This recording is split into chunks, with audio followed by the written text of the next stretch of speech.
Tonight, we're going to explore something Hubble confirmed that still unsettles the astronomers who study it. A single telescope, orbiting far above our atmosphere, caught something massive moving where nothing massive should be moving that fast. An object hurtling through space at a speed that breaks almost every assumption about how galaxies are supposed to behave. The universe looks calm from where we stand. Stars hanging quietly in the night sky.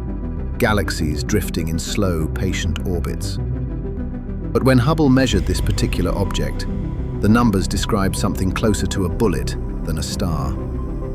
Something torn loose from its home. Something moving fast enough to eventually leave our galaxy behind forever.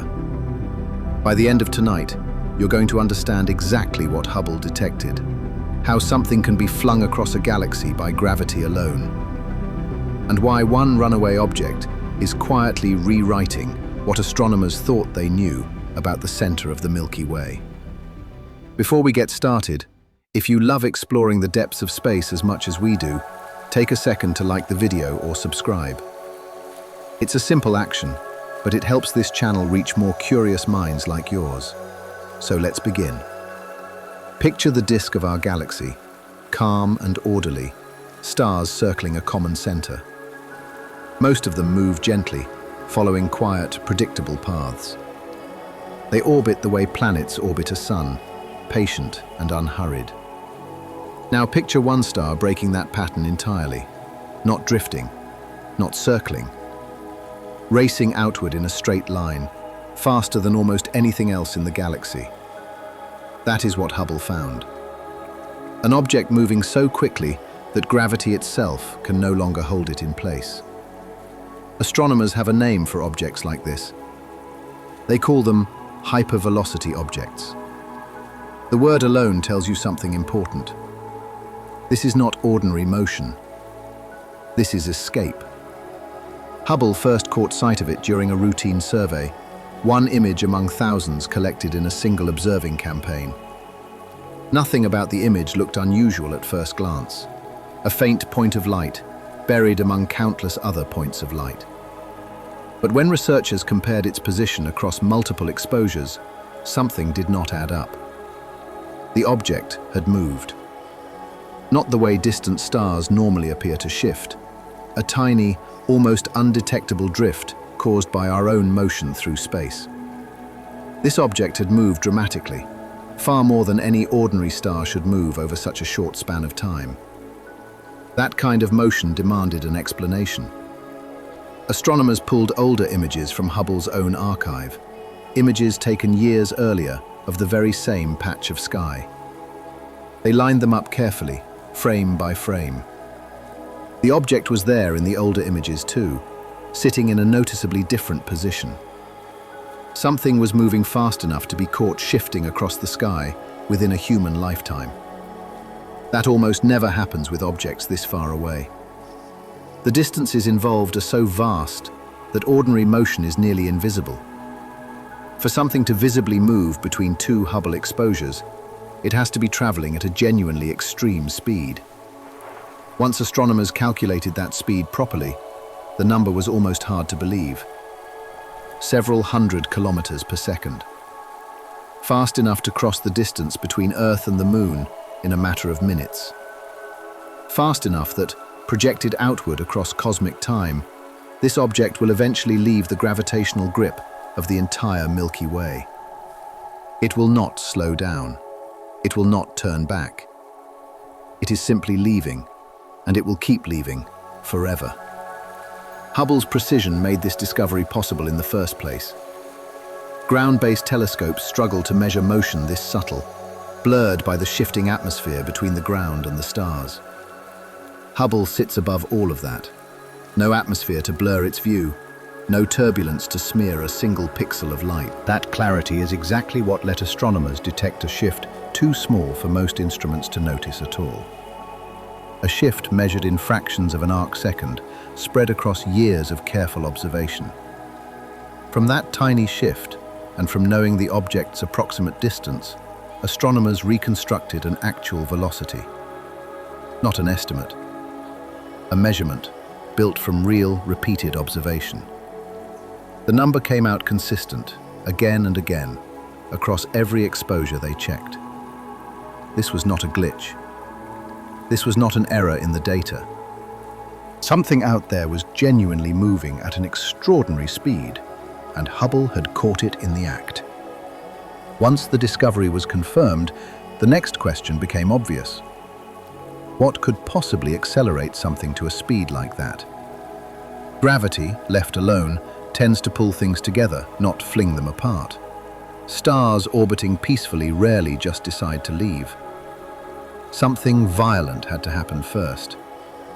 Something capable of injecting an enormous amount of energy into a single object in a single, decisive moment. Astronomers already suspected an answer, one built from decades of theoretical work about the center of our own galaxy. At the heart of the Milky Way sits a supermassive black hole. Astronomers call it Sagittarius A star. It contains roughly 4 million times the mass of our Sun, compressed into a region smaller than the distance between our Sun and its nearest planets. Nothing that falls too close to something that massive escapes untouched. Around black holes like this, gravity behaves in ways that ordinary experience simply does not prepare you for. Space itself curves sharply. Time itself passes differently the closer you get. And gravity, instead of pulling evenly, can pull unevenly enough to tear objects apart or fling them outward with tremendous force. There is a specific mechanism astronomers use to describe how a star could be accelerated this way. They call it the Hill's mechanism, named after the astronomer who first proposed it decades before anyone had directly observed the result. Here is roughly how it works. Imagine a pair of stars orbiting each other closely, drifting slowly toward the center of the galaxy. As that pair approaches the supermassive black hole, gravity begins pulling unevenly on each star. At a certain distance, the black hole's pull becomes strong enough to rip the pair apart entirely. One star gets captured, pulled into a tight, permanent orbit around the black hole. The other star gets flung outward, hurled away at tremendous speed, like a stone released from a slingshot. That flung star carries away an enormous amount of energy borrowed directly from the black hole's own gravity. It leaves the galactic center at a speed far greater than any normal stellar motion could ever produce. It becomes, in effect, a hypervelocity star. This is not a rare theoretical curiosity anymore. Astronomers have identified real candidates for this exact process, stars moving fast enough and pointed in directions consistent enough that a slingshot origin near the galactic center is the most reasonable explanation available. The object Hubble detected fits neatly into this picture. Its trajectory, traced backward carefully, points roughly toward the crowded, chaotic region surrounding the galaxy's center. Its speed matches almost exactly what the Hill's mechanism predicts for an object ejected by a black hole encounter. Nothing about ordinary stellar evolution can explain a speed like this. Stars are not born moving this fast. They have to be accelerated, violently, by something far more powerful than themselves. There is something almost beautiful, in a strange way, about how much information hides inside a single number like this. A speed, a direction. Two simple measurements, and from them, an entire violent history emerges. A story of a paired star system drifting too close to a supermassive black hole. A story of one star captured forever, and another thrown outward into a one-way journey across the galaxy. Hubble did not witness that violent moment directly. Nobody has ever directly observed a star being ejected in real time. The event itself likely happened millions of years ago, long before human eyes ever turned toward the sky. What Hubble captured instead is the aftermath, a single object still carrying the consequences of that ancient encounter, still racing outward exactly as physics predicted it would. In some sense, this hypervelocity object is a messenger. It carries information about an event nobody witnessed, encoded entirely in its speed and its direction. Read carefully. That information tells a story stretching back deep into the galaxy's violent, crowded core. Let's slow down and think about just how extreme this speed actually is, because raw numbers rarely mean much without comparison. Our own sun orbits the center of the galaxy at roughly 230 kilometers per second. That speed alone is already difficult to picture, fast enough to circle the Earth in a matter of minutes. A hypervelocity object like the one Hubble detected moves at several times that speed, in some cases approaching 1,000 kilometers per second.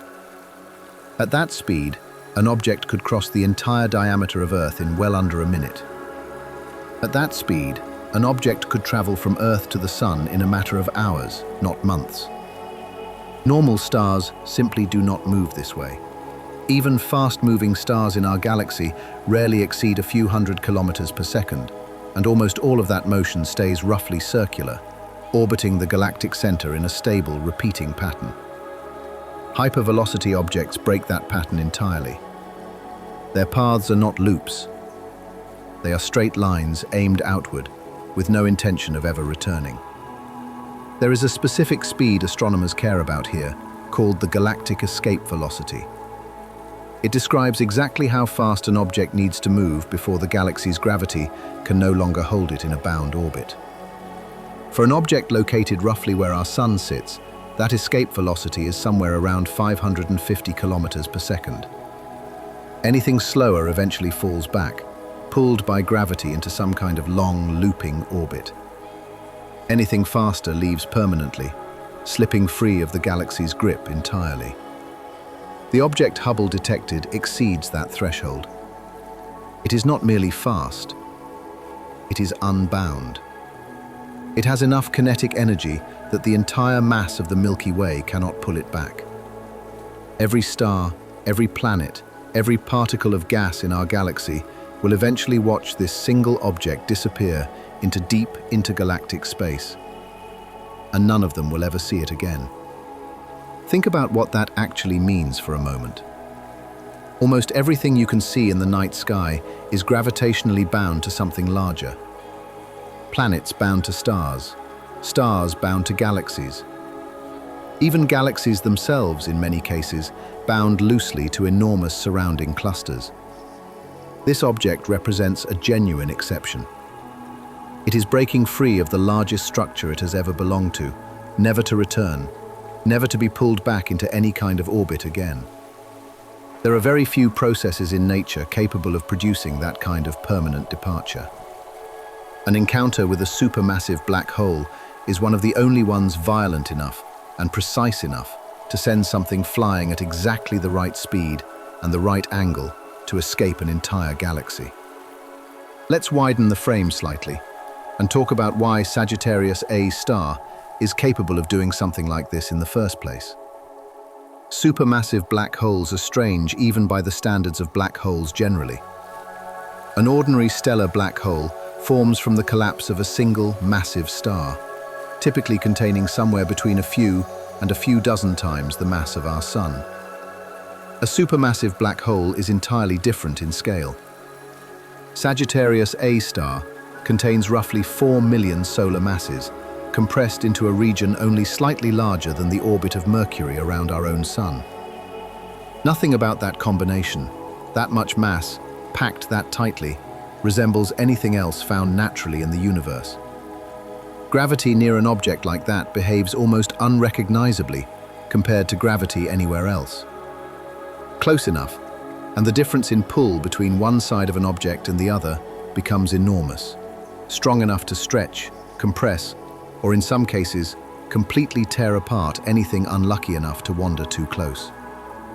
Astronomers call this effect tidal disruption, borrowing a term originally used to describe how our own moon pulls at Earth oceans, creating tides.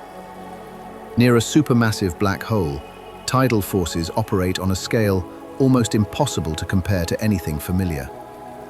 A star that wanders close enough can be stretched into a long, thin stream of gas, torn apart entirely before it ever reaches the black hole itself. A pair of orbiting stars approaching together can be separated instead, one captured, one flung away, exactly as the Hill's mechanism describes. The region immediately surrounding Sagittarius A star is unlike anywhere else in our galaxy. Stars there orbit at speeds far greater than anywhere else in the Milky Way, some completing a full orbit in just a matter of years, rather than the hundreds of millions of years it takes our own sun to circle the galactic center once. Astronomers have tracked individual stars swinging incredibly close to the black hole, watched their orbits bend and stretch under gravity's overwhelming pull, and confirmed, through direct observation, the presence of an object with almost exactly the mass predicted for a supermassive black hole. It is one of the most carefully verified black holes known anywhere in the universe, and one of the very few close enough for us to actually watch its gravitational influence play out star by star.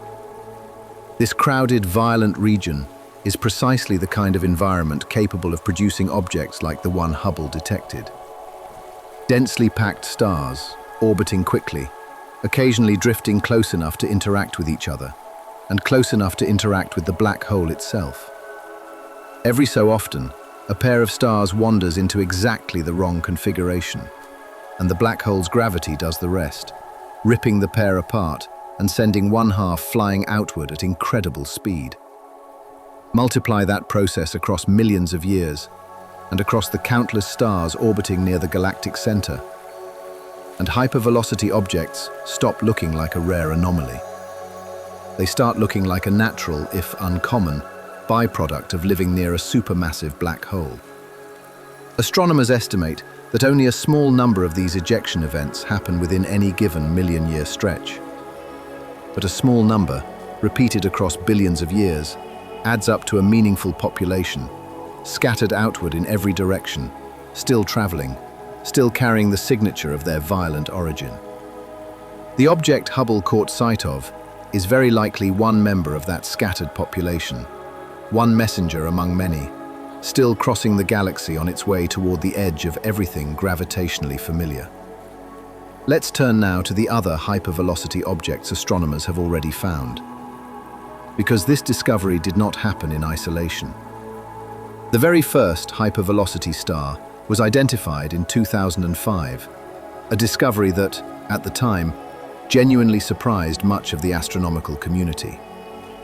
It was moving at over 800 kilometers per second, far faster than any ordinary stellar motion could explain.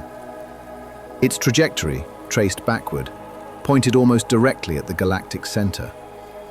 That single discovery confirmed something astronomers had only theorized about previously. Stars really could be ejected from the galaxy's core at extreme speed. And Sagittarius A star really could be the engine responsible. Since that first discovery, dozens more hypervelocity stars have been identified, each one adding another data point to a growing, scattered population. Some move even faster than the first. One particular hypervelocity star, catalogued simply by a string of letters and numbers, was measured moving at over 1,700 kilometers per second, one of the fastest stars ever recorded anywhere in our galaxy. At that speed, it will comfortably escape the Milky Way, carrying with it a permanent physical record of an ancient, violent encounter near the galactic center. Not every hypervelocity star fits the simple picture perfectly. A few candidates seem to be moving fast enough to escape the galaxy, yet their trajectories do not point cleanly back towards Sagittarius A star at all. Some astronomers suspect a few of these outliers may have been ejected by an entirely different process, perhaps a supernova explosion in a tightly bound binary system, violent enough to fling the surviving star outward at extreme speed without any black hole involved at all. Others may have originated near a different galaxy entirely, passing through or near the Milky Way on an independent trajectory of their own, unrelated to our own galactic center. This complexity matters because it means hypervelocity objects are not a single, uniform category. They represent multiple distinct violent processes, each capable of producing extreme speed, each leaving a slightly different signature in an object's trajectory, composition, and age. Untangling which process produced which object has become its own small, careful field of study within astronomy. The object Hubble detected appears to fit the classic picture unusually well. Its speed, its direction, and its estimated origin all align closely with a straightforward black hole ejection scenario. That alignment is part of why this particular discovery attracted so much attention. It is, in some sense, a clean, well-behaved example of a process astronomers had mostly understood only in theory. A textbook case, caught directly by Hubble's careful, patient eye. Let's step back now and talk about Hubble itself, because understanding this discovery means understanding the instrument that made it possible. Hubble was launched in April of 1990, carried into orbit aboard a space shuttle, at a moment when astronomers hoped it would transform our understanding of the universe. It very nearly failed to do that at all. Shortly after launch, engineers realized something was deeply wrong with the telescope's primary mirror. Images coming back were blurry, far blurrier than anyone had expected from an instrument this expensive and this carefully engineered. The problem, eventually identified, was almost unbelievably small in physical terms.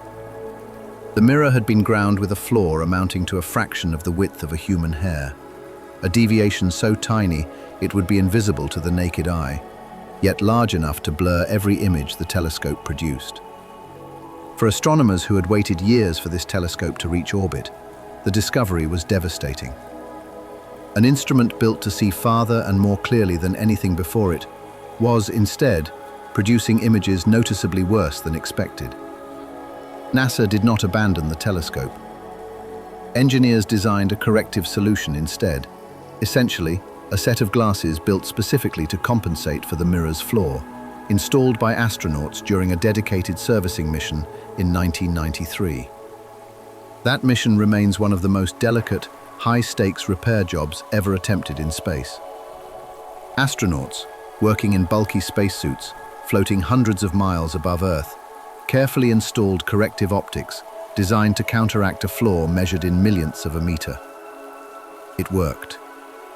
Almost immediately after the repair, the images coming back from Hubble sharpened dramatically, transforming from blurry disappointments into some of the clearest images of the universe humanity had ever produced. That moment marked a turning point, not just for the telescope, but for how the public understood space exploration itself. A machine that had briefly seemed like an expensive failure became, almost overnight, one of the most celebrated scientific instruments in history. Hubble has now been operating for well over 3 decades, an extraordinary lifespan for any piece of complex space hardware. It has survived multiple additional servicing missions, each one replacing aging components, upgrading instruments, and extending its working life far beyond what its original designers expected. The final servicing mission took place in 2009, after which no further astronaut visits were planned. Since then, Hubble has continued operating largely on its own, monitored carefully from the ground, its instruments gradually aging, its team working patiently to keep it functioning as long as possible. There is something quietly remarkable in that longevity. Hubble was designed with an expected working life of roughly 15 years. It has now operated for more than double that estimate, continuing to produce genuinely new scientific discoveries decades after its planned retirement. The hypervelocity object discovery is one small example of that continued relevance, made possible only because Hubble was still operating, still capturing images precise enough to catch a tiny, telltale shift across the sky. A newer telescope alone could not have made this particular discovery. Detecting motion like this requires comparing images taken years, sometimes decades apart. Hubble's own archive, stretching back over 30 years, provided exactly the kind of long baseline needed to notice an object moving as dramatically as this one. In a sense, Hubble's age became an asset here, not a limitation. Its decades of patient, continuous observation created precisely the kind of historical record modern astronomers needed to catch a fast-moving object in the act of leaving. Let's talk for a moment about what Hubble has meant more broadly, because this single discovery sits inside a much larger legacy. Perhaps no single achievement defines that legacy more clearly than the Hubble Deep Field, an image captured in 1995, almost as an experiment, a gamble that few astronomers were confident would succeed. Astronomers pointed Hubble at a patch of sky that appeared, to every earlier telescope, to be almost completely empty.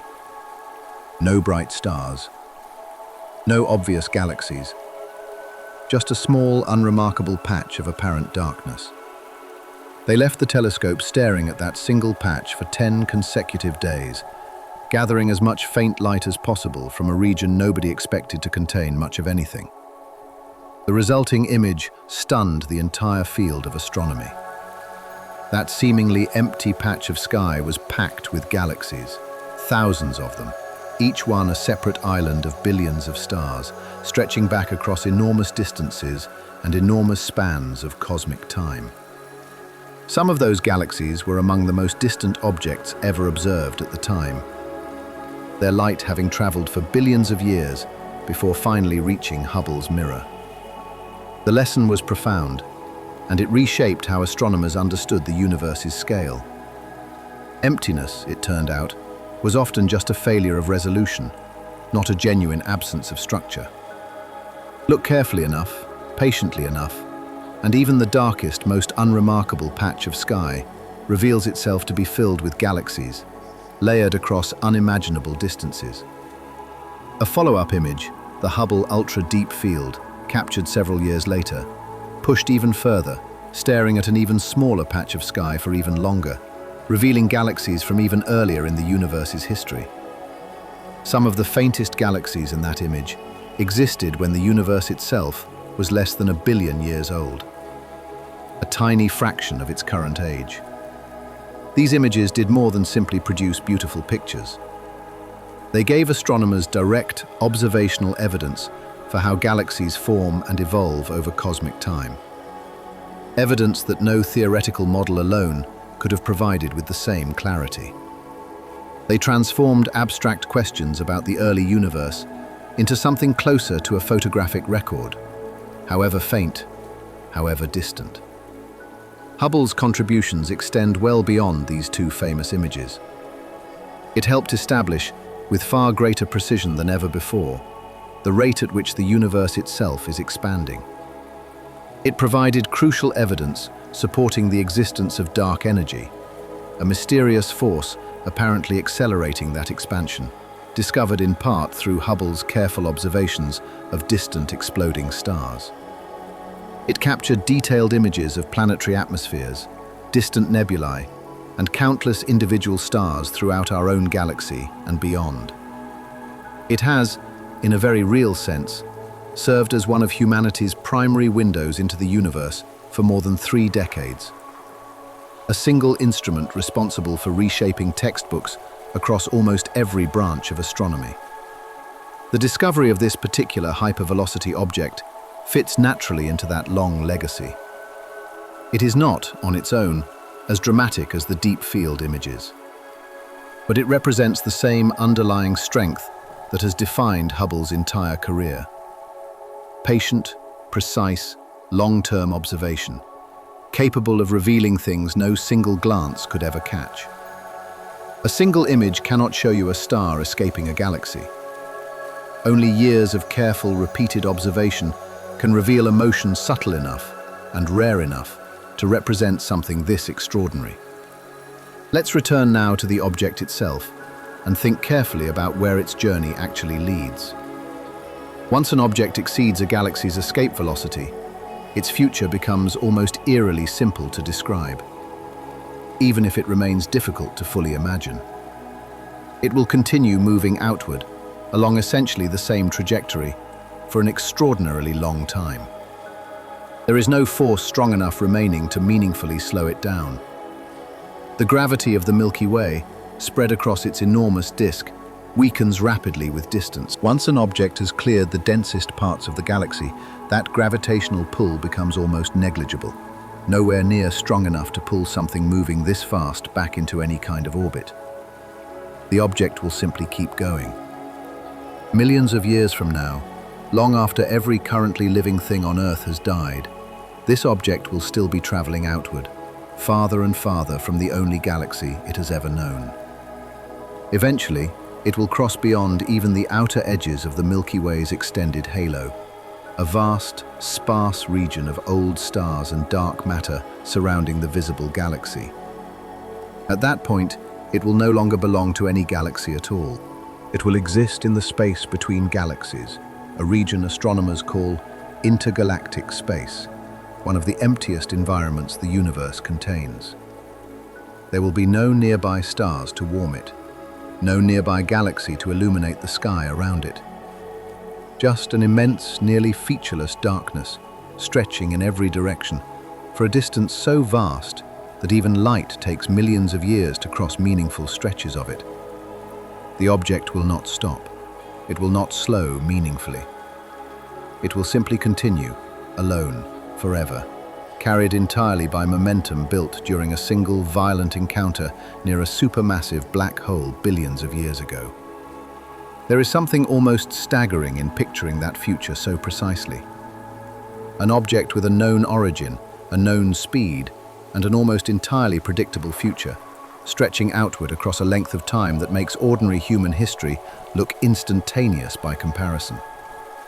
Astronomers can calculate with reasonable confidence roughly how long it will take this object to leave the galaxy's gravitational influence entirely.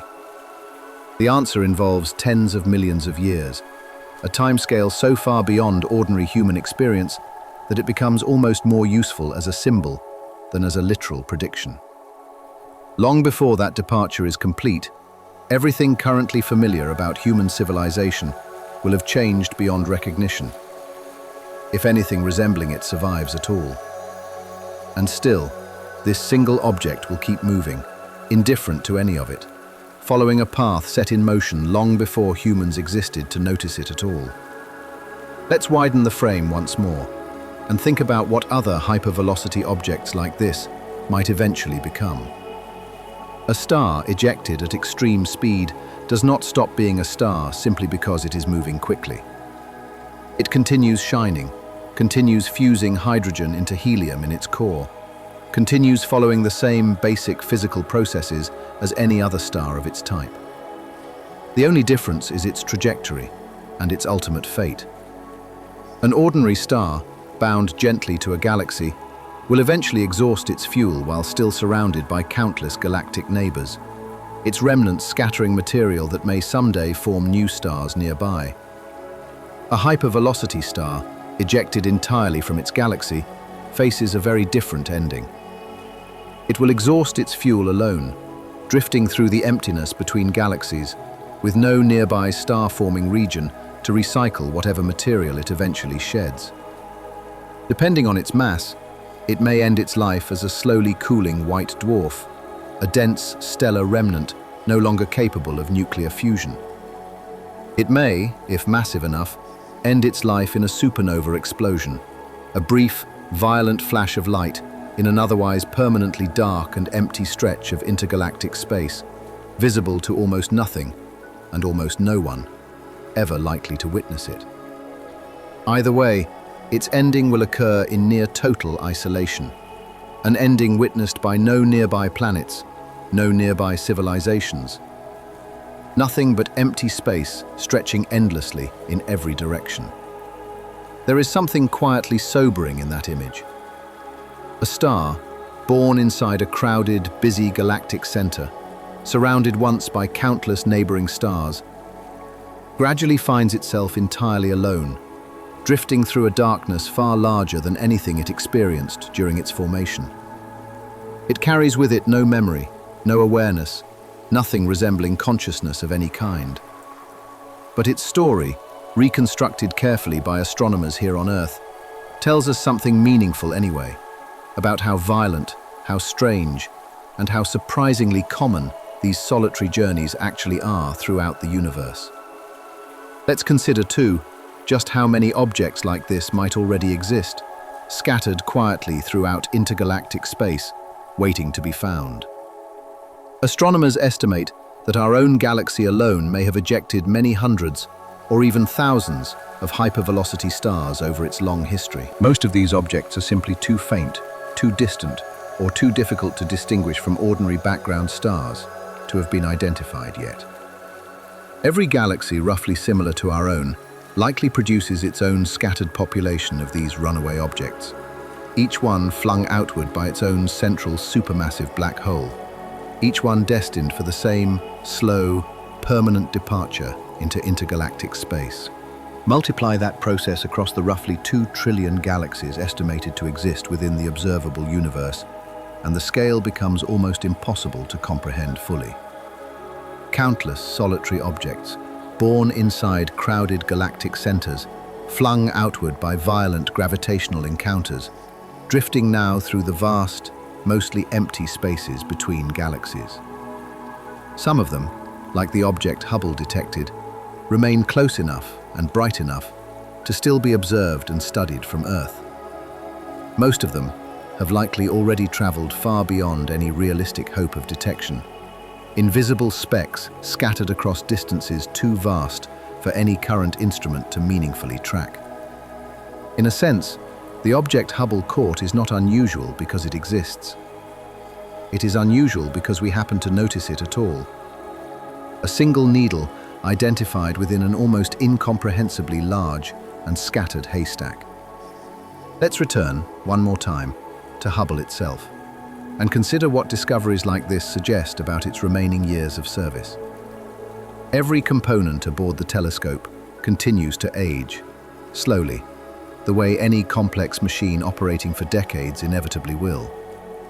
Its gyroscopes, responsible for precisely pointing the telescope at a chosen target, have already required careful management, occasionally operating with fewer functioning units than originally installed. Engineers on the ground have developed increasingly creative techniques for keeping the telescope stable and functional, even as individual components gradually wear down. There is no scheduled mission currently planned to repair or replace failing hardware aboard Hubble. The era of astronaut servicing missions ended in 2009, and no similar mission is currently planned for the future. Eventually, Hubble's orbit will decay, slowly pulled downward by the faint, thin traces of atmosphere still present even at its altitude. Current estimates suggest that decay will not become a serious concern for at least another decade, possibly longer, depending on solar activity and atmospheric conditions that are difficult to predict with total precision.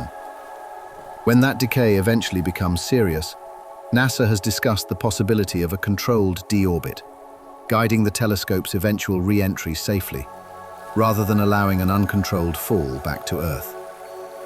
Until then, Hubble continues working, patiently, capturing new images, contributing to new discoveries, decades after most similar instruments would have been retired entirely. There is something fitting in the fact that a telescope once nearly considered a failure, blurred by a manufacturing flaw invisible to the naked eye, has instead become one of the most enduring and scientifically productive instruments ever built. Its story mirrors, in a strange way, the very objects it sometimes discovers. Something almost broken at the start, corrected through careful, patient effort, continuing to move forward, decade after decade, long after anyone reasonably expected it to still be functioning at all. Let's slow down now and think again about the specific object that began this entire story, because there is more still worth understanding about how astronomers actually confirmed its nature. Identifying an object's speed and direction is only the first step. Astronomers also needed to understand its distance, its mass, and its likely origin, each piece adding another layer of confidence to the overall picture. Distance, in astronomy, is rarely simple to measure directly. For an object this far away, astronomers often rely on its brightness, combined with careful assumptions about the type of object it likely is, to estimate roughly how far away it must be. Combined with its measured motion across the sky, that distance estimate allows astronomers to calculate an actual physical speed, rather than simply an apparent one. The mass of the object matters too, because different explanations for its extreme speed predict slightly different masses. An object ejected by the Hill's mechanism, torn away from a binary pair near a supermassive black hole, tends to retain characteristics consistent with an ordinary, if unusually fast-moving star. Careful analysis of the object's light spread out into a detailed spectrum, allows astronomers to estimate its temperature, its composition, and its approximate age, each detail narrowing down the range of plausible explanations.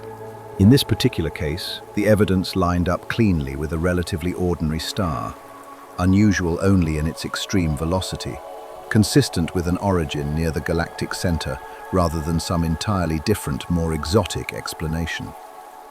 That consistency matters enormously in science. A single measurement can sometimes be explained multiple different ways. Multiple independent measurements, all agreeing with a single coherent explanation, provide a much stronger foundation for genuine scientific confidence. In this case, speed, direction, brightness, and composition all pointed toward the same underlying story.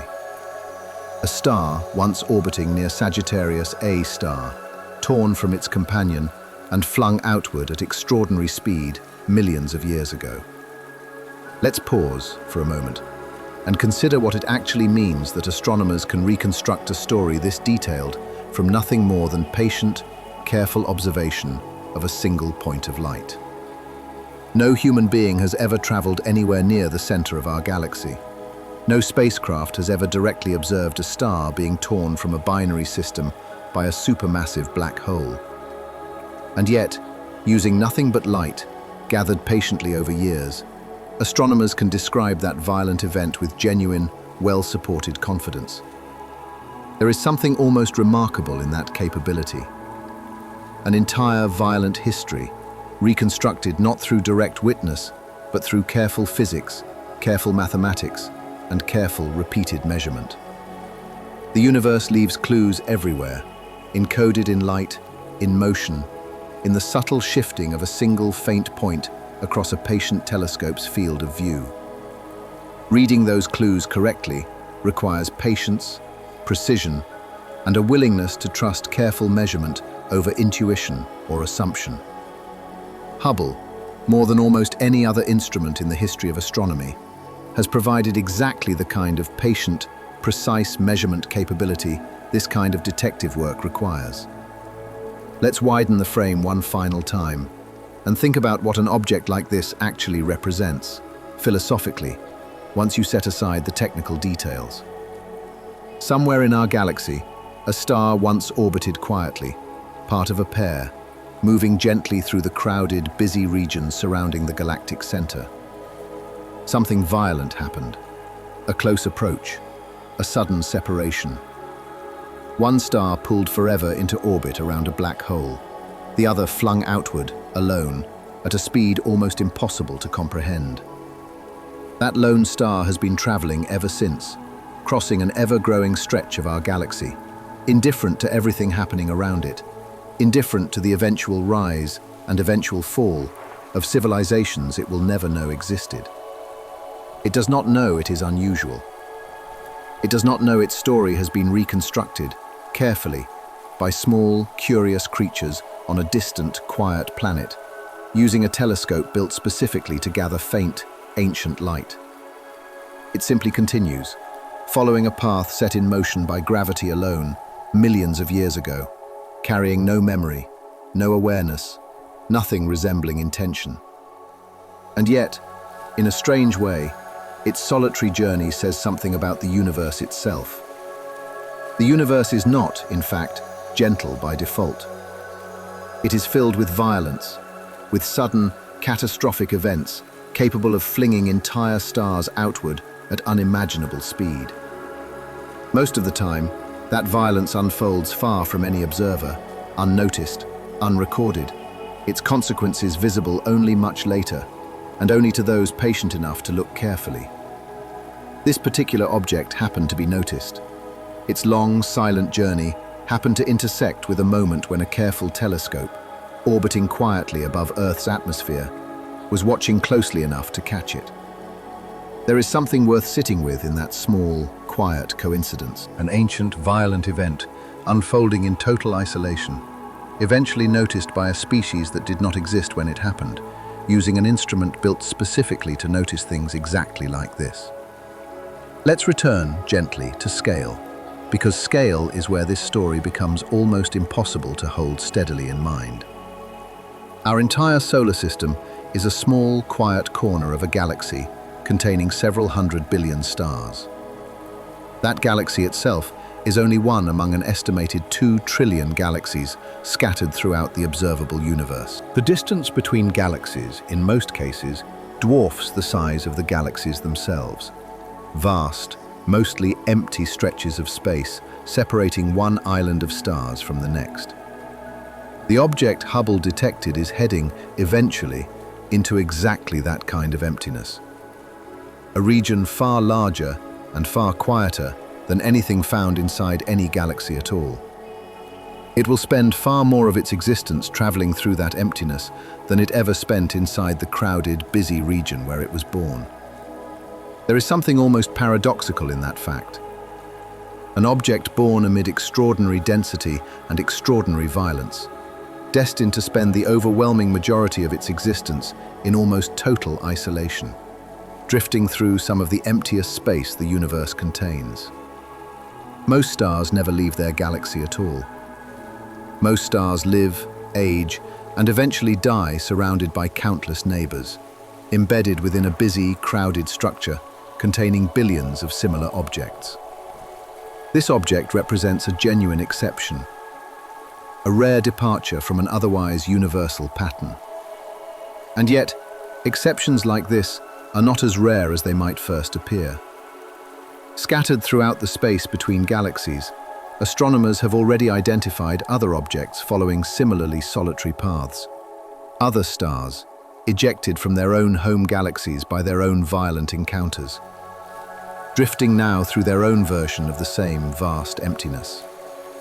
Some estimates suggest that a meaningful fraction of all stars in the universe may not actually belong to any galaxy at all, existing instead as scattered, solitary wanderers, drifting quietly through intergalactic space, largely undetected simply because they are so faint and so far from anything else capable of illuminating or confirming their presence.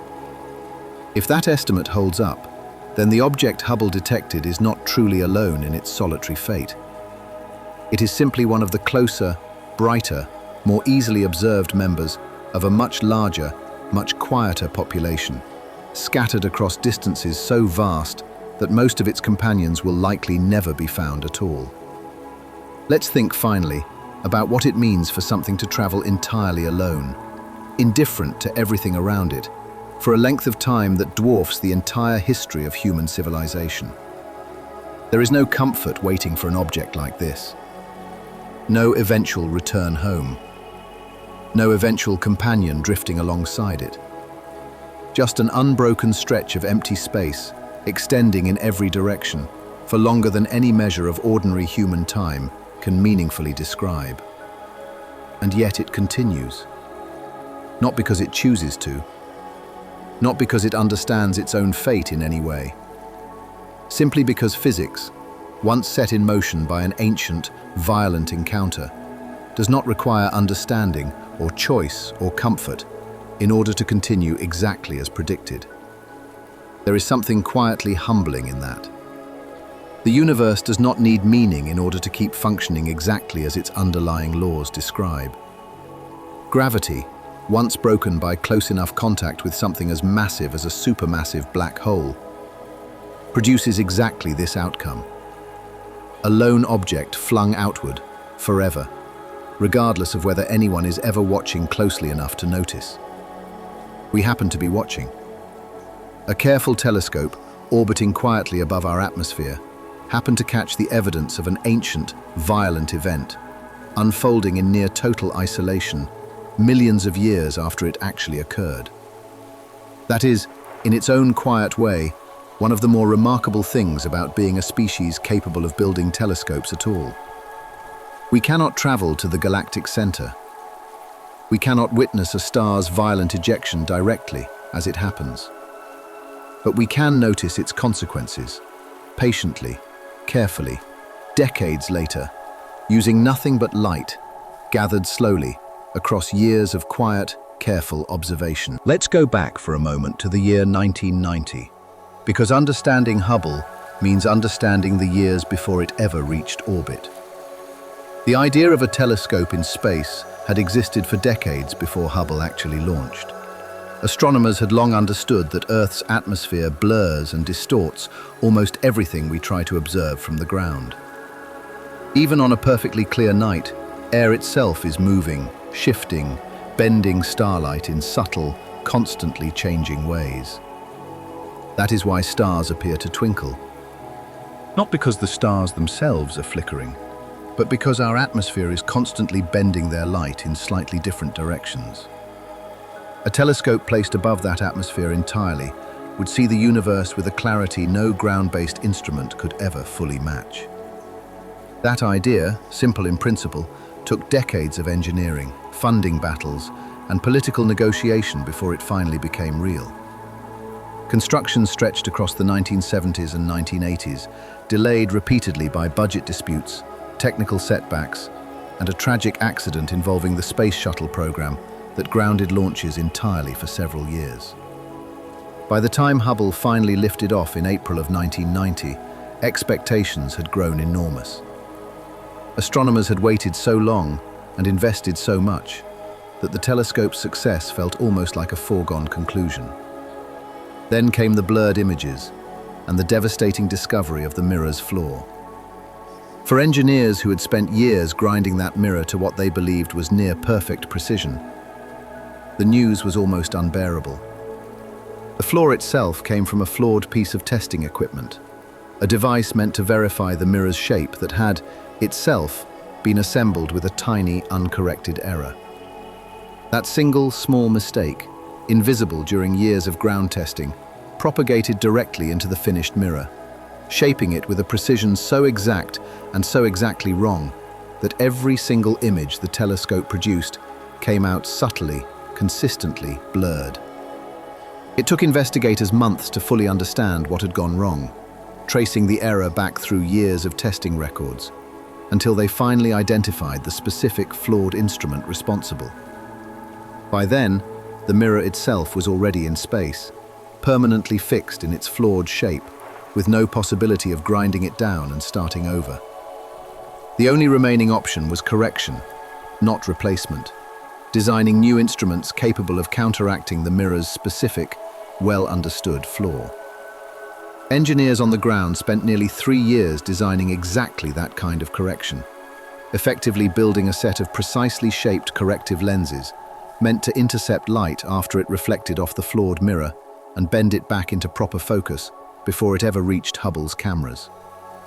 In December of 1993, astronauts aboard the Space Shuttle Endeavour undertook one of the most technically demanding repair missions ever attempted in orbit. Over the course of 5 separate spacewalks, they carefully removed old instruments, installed new corrective optics, and painstakingly verified that every new component was functioning exactly as intended. Nothing about that mission was simple. Working in a pressurized suit, hundreds of miles above Earth, performing delicate mechanical work on equipment costing hundreds of millions of dollars, left almost no room for error. When the mission finally concluded and the telescope was reactivated, astronomers waited anxiously for the first new images to arrive. They arrived sharp, clear, and strikingly detailed, an almost immediate, visible confirmation that the repair had worked exactly as planned. The transformation was so dramatic that many astronomers described that moment as the true beginning of Hubble's scientific career, more meaningful, in some ways, than the original launch itself. From that point forward, Hubble began producing the kind of imagery that would eventually define its entire legacy. Sharp, detailed views of distant galaxies, nebulae, and stars. Unmatched by any ground-based telescope operating at the time. 4 additional servicing missions followed over the subsequent years, each one replacing aging components, installing improved instruments, and extending the telescope's operational life far beyond its original 15-year design target. The final servicing mission, completed in 2009, installed new cameras, replaced batteries, and repaired multiple systems that had begun showing signs of age after nearly 2 decades of continuous operation. Since that final servicing mission, Hubble has operated entirely without the possibility of astronaut repair, relying instead on careful, remote management from engineers on the ground who have grown increasingly skilled at working around the telescope's gradually aging components. That combination, careful engineering, dramatic early failure, and a historic in-orbit repair, gives Hubble's story its own particular shape, one of struggle, correction, and eventual, lasting triumph. It is worth remembering that context, because it shapes how remarkable a discovery like this hypervelocity object truly is. This is not a brand new telescope, built with modern technology and modern expectations. This is an aging instrument, corrected once through heroic effort, still finding entirely new, entirely unexpected things, more than 3 decades after its difficult, uncertain beginning. Let's return now to the broader population of hypervelocity objects, because the star Hubble detected is only one example within a much larger, much stranger cosmic story. Not every object ejected at extreme speed is a single star. Sometimes, astronomers argue, entire clusters of stars can be flung outward together, still loosely bound to one another, drifting as a small, compact group, rather than a single, isolated point of light. Globular clusters, dense, ancient collections of hundreds of thousands of stars, orbit most large galaxies in significant numbers. Occasionally, one of these clusters wanders too close to a galaxy's central region, close enough for gravity to begin stripping stars away from its outer edges. Under the right conditions, an encounter with a supermassive black hole could, in principle, disrupt a cluster severely enough to send a portion of it outward at extreme speed, a scattered, loosely bound stream of stars, rather than a single runaway object. Astronomers have not yet confirmed a clear example of an entire escaping cluster fragment, with the same certainty they have confirmed individual hypervelocity stars. But the underlying physics supports the possibility, and searches for exactly this kind of scattered, high-speed stellar stream remain an active area of research. There is an even stranger possibility worth mentioning, one involving entire small galaxies rather than individual stars. Dwarf galaxies, small, faint companions orbiting larger galaxies like our own, occasionally wander close enough to their much larger neighbor for tidal forces to begin tearing them apart. Unlike a single star torn from a binary pair, an entire dwarf galaxy disrupted this way can leave behind a long, faint stream of stars, stretched out across enormous distances, tracing the dwarf galaxy's original orbital path like a ghostly signature written across the sky. Astronomers have identified several of these stellar streams surrounding our own galaxy, faint, elongated structures composed of stars torn gradually away from smaller galaxies that wandered too close over hundreds of millions of years. In extreme cases, portions of a disrupted dwarf galaxy can be accelerated to speeds high enough to escape the larger galaxy's gravity entirely, sending fragments of an entire small galaxy outward into intergalactic space, much like the single star Hubble detected, only on a dramatically larger scale. This process, sometimes called tidal stripping, represents one of the primary ways galaxies grow larger over cosmic time, slowly absorbing smaller companions, star by star, while occasionally flinging a small fraction of that stolen material outward instead of retaining it entirely. Our own galaxy is currently in the process of slowly consuming several small dwarf galaxies, their stars gradually being pulled away and incorporated into the Milky Way's own outer regions. A process that has likely been repeating in various forms for billions of years. Every large galaxy in the universe likely carries scars from encounters like this: faint stellar streams, scattered runaway stars, and occasional ejected fragments, evidence of a long, ongoing history of gravitational violence playing out slowly across cosmic time. The hypervelocity object Hubble detected fits into this much larger pattern, a single, clear example of a process that, on larger and smaller scales alike, has likely been reshaping galaxies since not long after they first began forming. Let's think, too, about how astronomers actually search for objects like this, because finding a single, fast-moving star among billions of stationary ones is genuinely difficult. Most large astronomical surveys are not designed specifically to detect motion. They are designed to catalogue brightness, position, and color across enormous numbers of stars in a single pass. Detecting motion requires comparing multiple passes, taken years apart, and searching carefully for objects whose position has shifted more than expected. Modern surveys, using both ground-based telescopes and space telescopes like Hubble, have begun systematically searching for exactly this kind of motion, comparing enormous catalogues of stars across repeated observations, looking specifically for outliers moving unusually fast. This kind of search produces enormous amounts of data, most of it uninteresting, ordinary stellar motion, easily explained by normal orbital dynamics within the galaxy. Occasionally, buried within that enormous dataset, a single object stands out, moving far faster than anything nearby, its trajectory pointing towards some past, violent encounter, rather than any ordinary, stable orbit.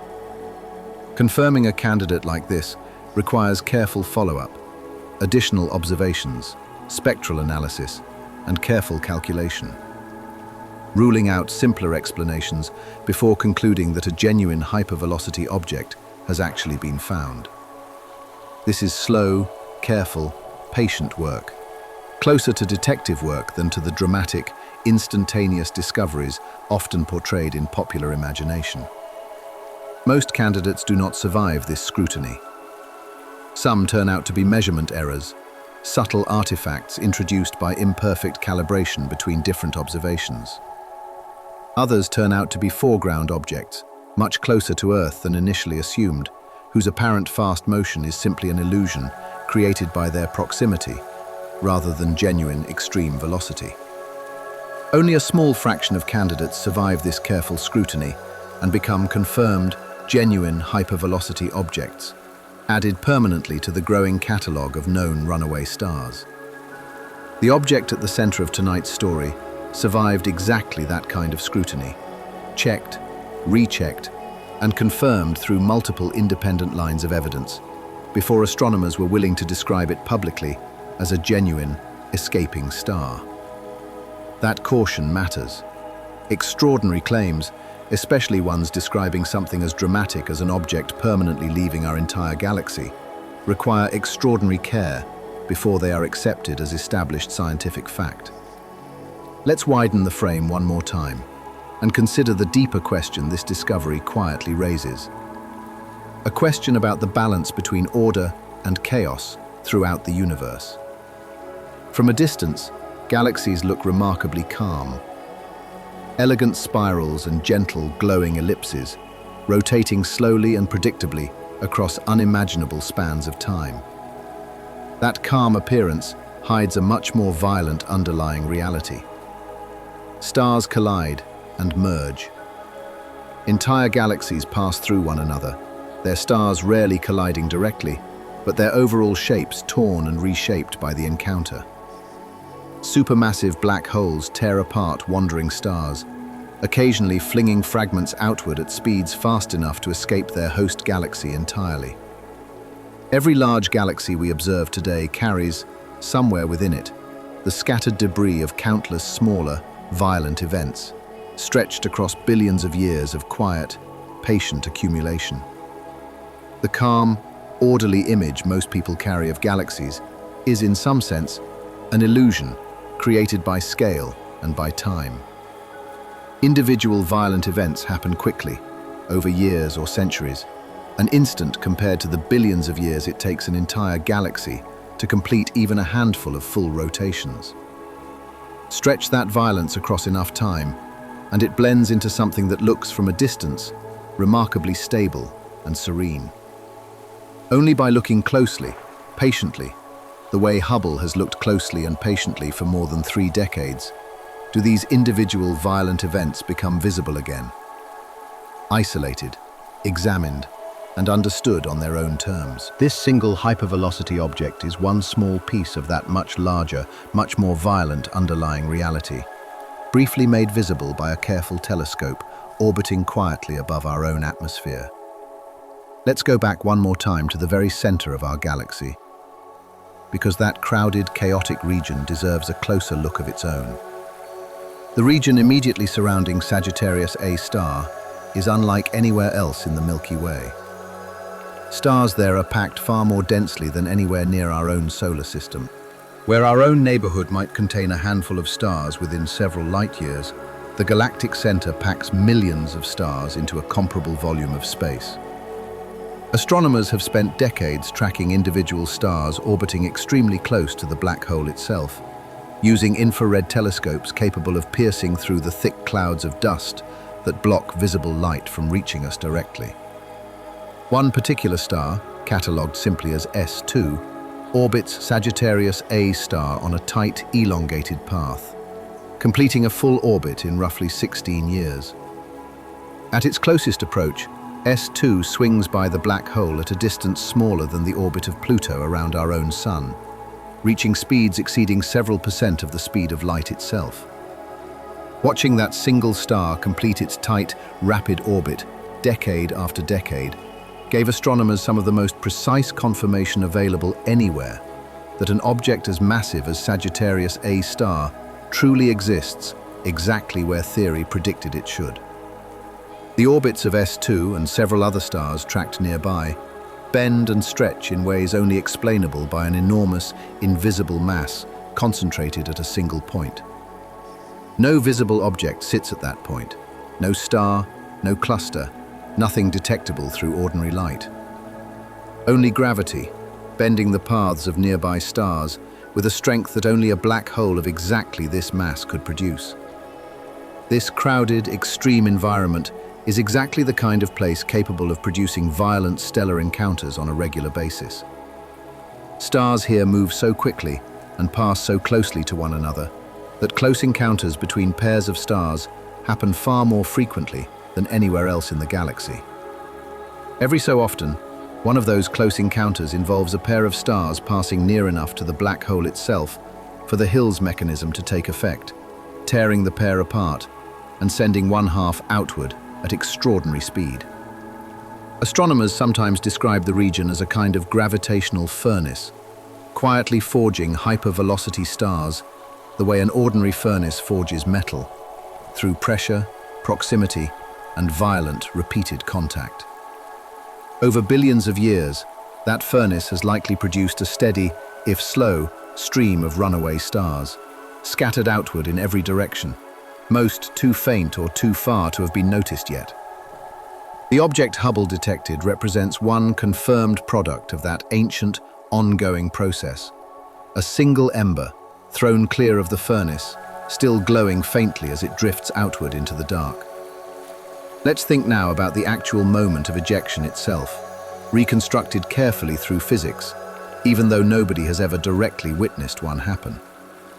Picture two stars, orbiting each other closely, bound together by their own mutual gravity, drifting slowly through the crowded regions surrounding the galactic center.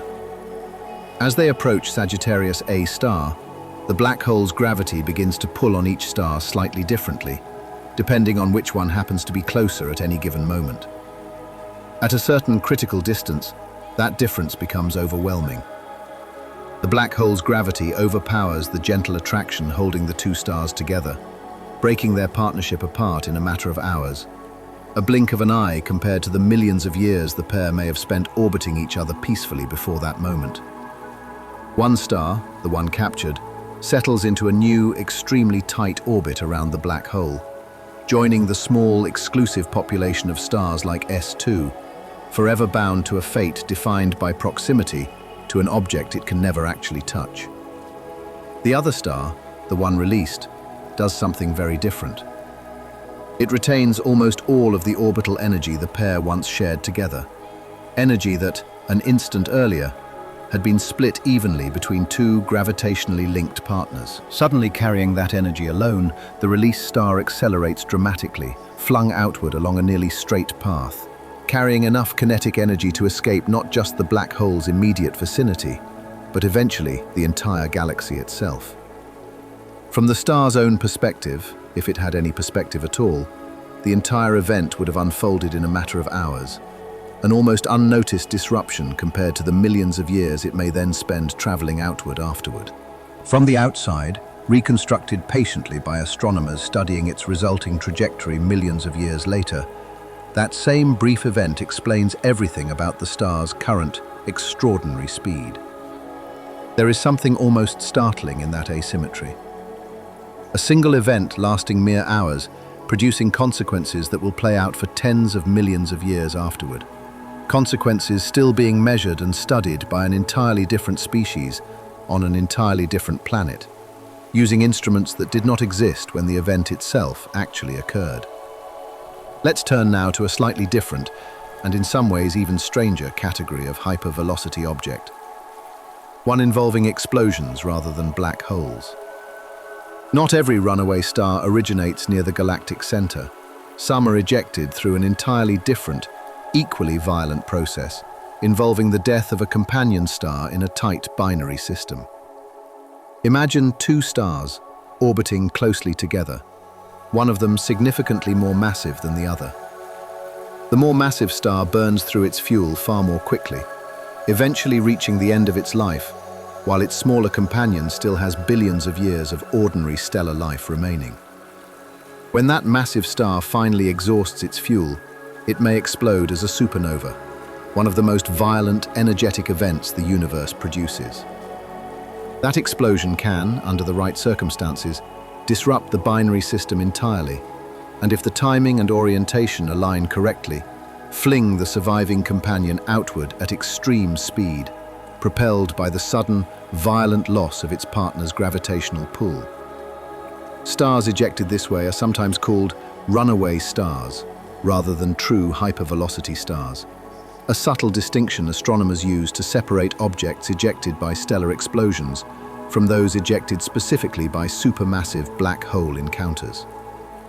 Both processes can produce genuinely extreme speeds, though objects ejected by supernova explosions tend to move somewhat slower, on average, than those ejected directly by Sagittarius A star.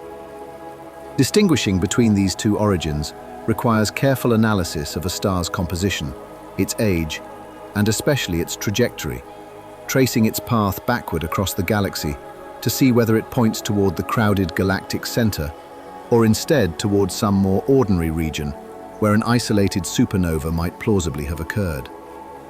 The object at the heart of tonight's story points clearly toward the galactic center, strong evidence favoring the black hole ejection scenario over any alternative explanation involving a supernova elsewhere in the galaxy.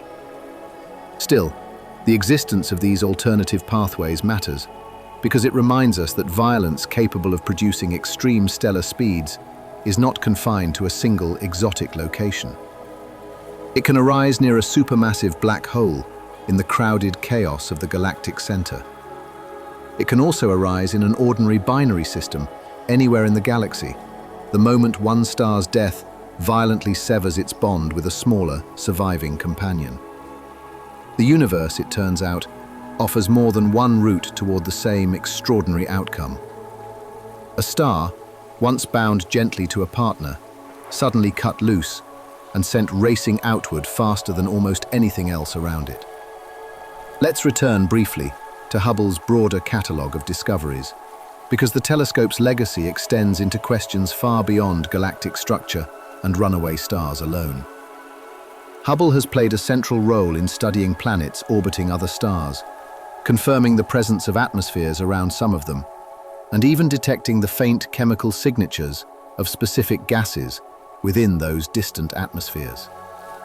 It has captured detailed images of nebulae, vast clouds of gas and dust where new stars are actively being born, revealing intricate structures shaped by radiation, gravity, and the slow, patient process of stellar formation. It has observed the aftermath of colliding galaxies, capturing images of streams of stars torn loose during these enormous, slow-motion collisions, providing direct visual evidence of the same tidal processes responsible for producing runaway stars and stripped stellar streams. It has tracked the outward expansion of gas shells left behind by exploding stars, timing their growth precisely enough to calculate exactly how far away those explosions actually occurred. It has measured the distances to countless galaxies with a level of precision that reshaped astronomers' understanding of the universe's overall size and its overall age. Each of these achievements on its own would represent a significant scientific legacy for any single instrument. Together, they represent something closer to a complete transformation of how modern astronomy understands the universe, a transformation built almost entirely on patient, careful, repeated observation, gathered slowly across more than 3 decades of continuous operation. The discovery of a single hypervelocity object, racing silently toward the edge of our galaxy, is simply the latest addition to that long, patient legacy. One more small piece of evidence gathered by an aging, resilient telescope that has already reshaped our understanding of the universe many times over. Let's think, one more time, about the sheer scale of time involved in a story like this. Because time, more than distance, is what makes this discovery genuinely difficult to fully absorb. The star at the center of tonight's story was very likely ejected from the galactic center somewhere between 5 and 10 million years ago. 5 to 10 million years is an almost meaningless span of time by ordinary human standards. It stretches back well before the earliest ancestors of modern humans existed anywhere on Earth. It stretches back before most of the mountain ranges currently visible on our planet had finished forming. It stretches back to an era so distant that the entire concept of human civilization, human history, and human memory simply did not exist yet in any form at all. And for the entire length of that unimaginable span, this single star has been traveling, alone, outward, carrying the consequences of a violent event that occurred even earlier still. It has been traveling for so long that it has crossed a meaningful fraction of our entire galaxy's diameter. A distance so large that light itself takes tens of thousands of years just to cross it. It will continue traveling for tens of millions of years still to come, long after every trace of current human civilization has almost certainly vanished, replaced by whatever, if anything, eventually follows it. There is no return. There is no slowing down. There is only continuation, patient, silent, and utterly indifferent to the passage of time, as measured by anything living on the small, quiet planet that happened to notice it passing by. Let's spend a little more time with the other, confirmed hypervelocity stars astronomers have already catalogued, because each one adds its own small chapter to this larger story. The very first confirmed hypervelocity star, discovered in 2005, is now simply known by its catalogue designation, a string of letters and numbers rather than any memorable name. Astronomers nicknamed it informally in early discussions, but the formal record still refers to it only by its coordinates and its discovery survey. It was found moving at roughly 850 kilometers per second, a speed immediately recognized as far too extreme for any ordinary explanation. Its estimated age and its chemical composition matched closely with stars typically found near the galactic center, rather than stars typically found in the outer regions where it was actually discovered. That mismatch, a young, centrally formed star sitting far out in the galaxy's outskirts, was itself a major clue supporting its violent, distant origin. Since that initial discovery, dozens of additional candidates have been identified, largely through large-scale surveys designed to measure the positions, motions, and compositions of millions of stars simultaneously. One particularly fast example, discovered years later, was measured moving at speeds exceeding 1,000 kilometers per second, comfortably enough to escape the galaxy entirely, given enough time. Another notable case involved a star found not racing away from the galactic center, but instead approaching our own solar neighborhood from an unusual angle, its composition and trajectory suggesting it may have originated from a completely different galaxy altogether, possibly ejected by a black hole encounter somewhere else entirely, before drifting through intergalactic space and happening to pass near our own galaxy along the way. That particular case remains debated, a reminder that not every extreme speed object fits neatly into a single, simple explanation. Some hypervelocity candidates have since been reclassified, their extreme apparent speeds explained instead by measurement uncertainty, or by a much closer, much less exotic distance than originally assumed. Science, done carefully, often involves exactly this kind of back and forth, promising discoveries sometimes revised or even withdrawn as better data becomes available. The object central to tonight's story has, so far, held up consistently under this kind of careful scrutiny, its speed and trajectory confirmed across multiple independent observations, its status as a genuine, escaping hypervelocity object considered well established by the astronomers who study it closely. Let's take a moment to think about globular clusters again, because one particular cluster orbiting our own galaxy offers a fascinating hint about a related and even stranger possibility. Omega Centauri is the largest globular cluster orbiting the Milky Way, containing several million stars, packed into a dense, roughly spherical region far larger than most other clusters found nearby. For a long time, astronomers simply classified it as an unusually large example of an ordinary globular cluster. More recent evidence suggests something stranger might be true. Omega Centauri may actually be the stripped, surviving core of a much larger dwarf galaxy, one that wandered too close to the Milky Way at some point in the distant past, and had its outer layers of stars gradually torn away by tidal forces, leaving only its dense, central core intact. If that theory holds, then Omega Centauri represents a kind of survivor, the remaining fragment of an entire galaxy that mostly did not survive its encounter with our own. Some astronomers even suspect a black hole may sit at its very center, a smaller cousin of Sagittarius A star, evidence that this cluster was once the core of something far more complex than an ordinary star cluster. If a black hole truly exists inside Omega Centauri, then the same violent, star-ejecting processes responsible for our galaxy's own hypervelocity stars could, in principle, be happening there too, on a smaller scale, scattered outward from a second, much smaller gravitational furnace embedded within our own galaxy's outer halo. Confirming this remains an active, ongoing area of research. But the possibility itself illustrates something important. The processes capable of producing objects like the one Hubble detected are not limited to a single black hole at a single location, acting alone. Similar processes may be playing out, quietly, in multiple locations throughout our galaxy, and throughout countless other galaxies as well, each one its own small, patient furnace, forging its own scattered population of runaway stars. Let's widen the frame once more and think carefully about dark matter. Because dark matter plays a quiet, essential role in this entire story, even though it never appears directly in any image Hubble has ever captured. Galaxies do not hold together through the gravity of their visible stars alone.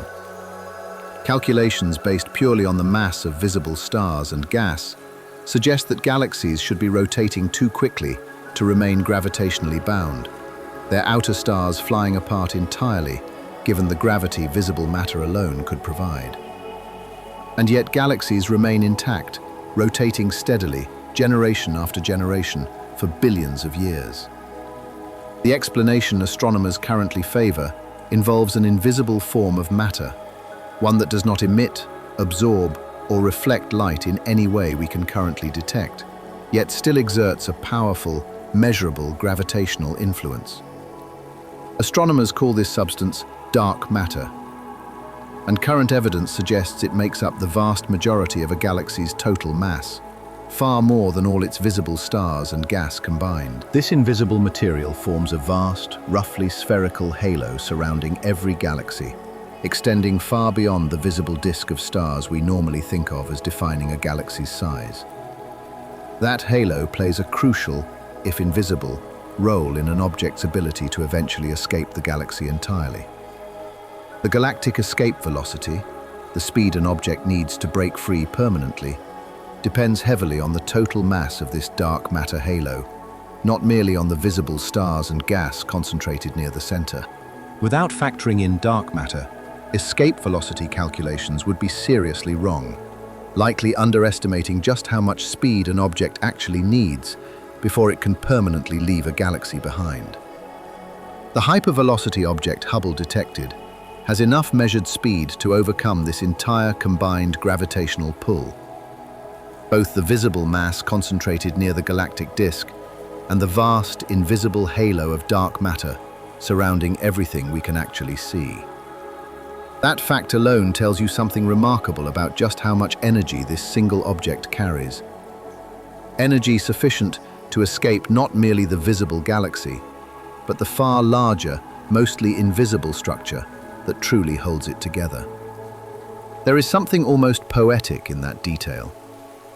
An object we can see clearly, brightly, moving fast enough to escape an entire structure we mostly cannot see at all, confirmed only indirectly through its steady, patient gravitational influence on everything nearby. Let's return briefly to Hubble's exoplanet work, because it connects, in a subtle way, back to the same broader theme running through tonight's story. The search for extraordinary objects hiding within ordinary-looking data. Before Hubble, astronomers had confirmed the existence of planets orbiting other stars only through indirect methods. Tiny, repeated wobbles in a star's position, or tiny, repeated dimming as a planet passed in front of its star. Hubble contributed directly to refining both of these techniques, observing distant stars with a precision capable of detecting the subtle dimming caused by a planet crossing in front of its host star from thousands of light years away.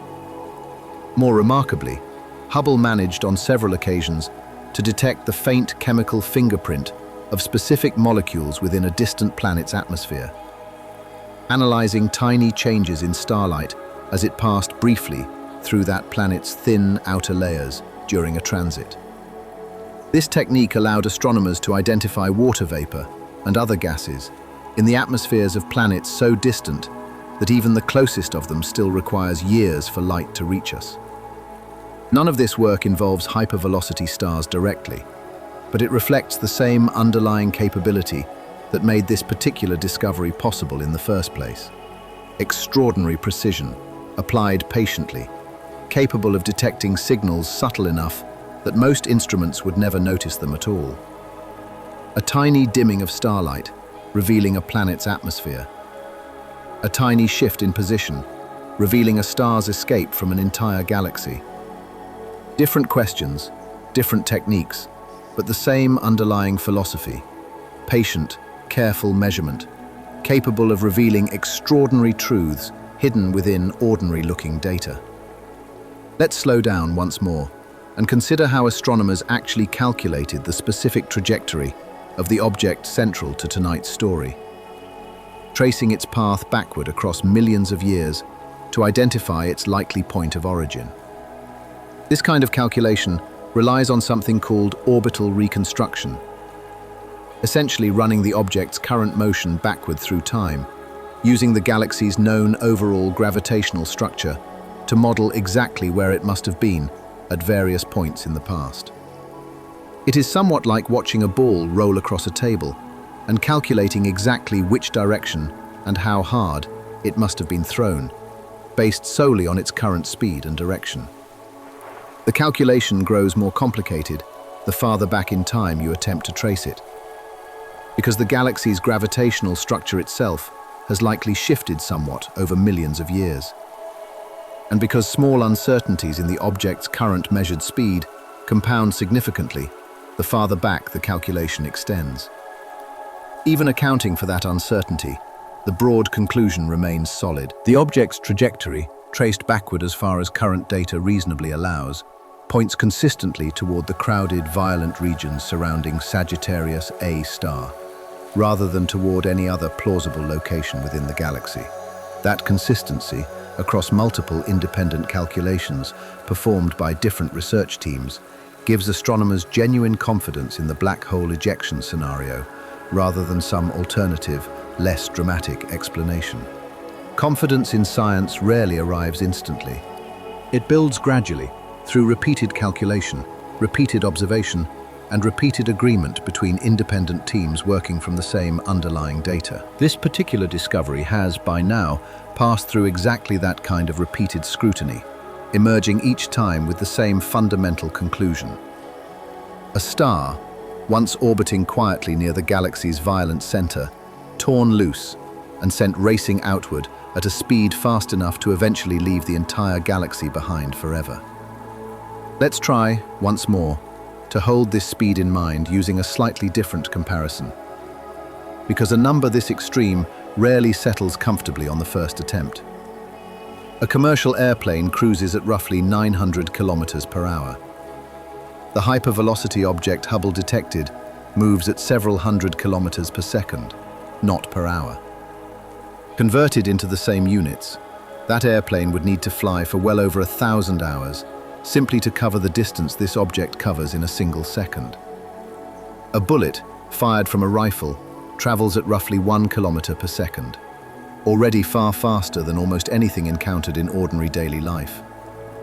This object moves several hundred times faster than that bullet, maintaining that extraordinary speed continuously, without slowing, across millions of years. Even Earth itself, orbiting the Sun, moves at only about 30 kilometers per second, a speed already difficult to appreciate, given how gently and quietly that motion actually feels from the surface of our planet. The hypervelocity object moves more than 10 times faster than the entire Earth's orbital speed around the Sun. There is no comfortable, everyday comparison that fully captures a speed like this. Every attempt only manages to describe it in relative terms, always several times faster than whatever fast thing you compare it to. That itself tells you something important about how extreme this event truly was. Ordinary physics, operating gently and gradually, simply cannot produce speeds like this.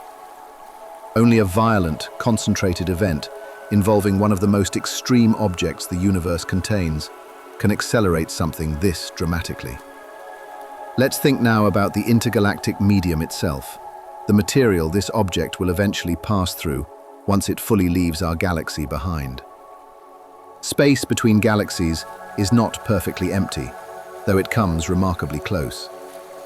It contains an extremely thin scattering of gas, mostly hydrogen, left over from the earliest moments of the universe, spread so thinly that a typical cubic meter of intergalactic space might contain, on average, only a handful of atoms. Compare that to the air around you right now, packed with an almost unimaginable number of atoms in every similar volume. And you begin to appreciate just how empty intergalactic space truly is. This thin scattering of gas provides almost no resistance to anything moving through it. There is no meaningful friction out there, no atmosphere thick enough to create drag, nothing capable of gradually slowing an object moving at hundreds of kilometers per second. That is precisely why this hypervelocity object will continue traveling at essentially its current speed for millions of years to come. Its motion governed almost entirely by momentum alone, with no meaningful force acting to slow it down. Occasionally, this thin intergalactic gas glows faintly, illuminated by distant quasars or by the combined light of countless faraway galaxies, allowing astronomers to study it indirectly, even though it remains far too faint and thin to observe directly in most circumstances. Deep within that gas, faint magnetic fields also exist, stretched impossibly thin across enormous distances. Remnants of processes stretching back to the earliest structure formation in the universe's history. None of these subtle features will meaningfully affect the hypervelocity object's journey.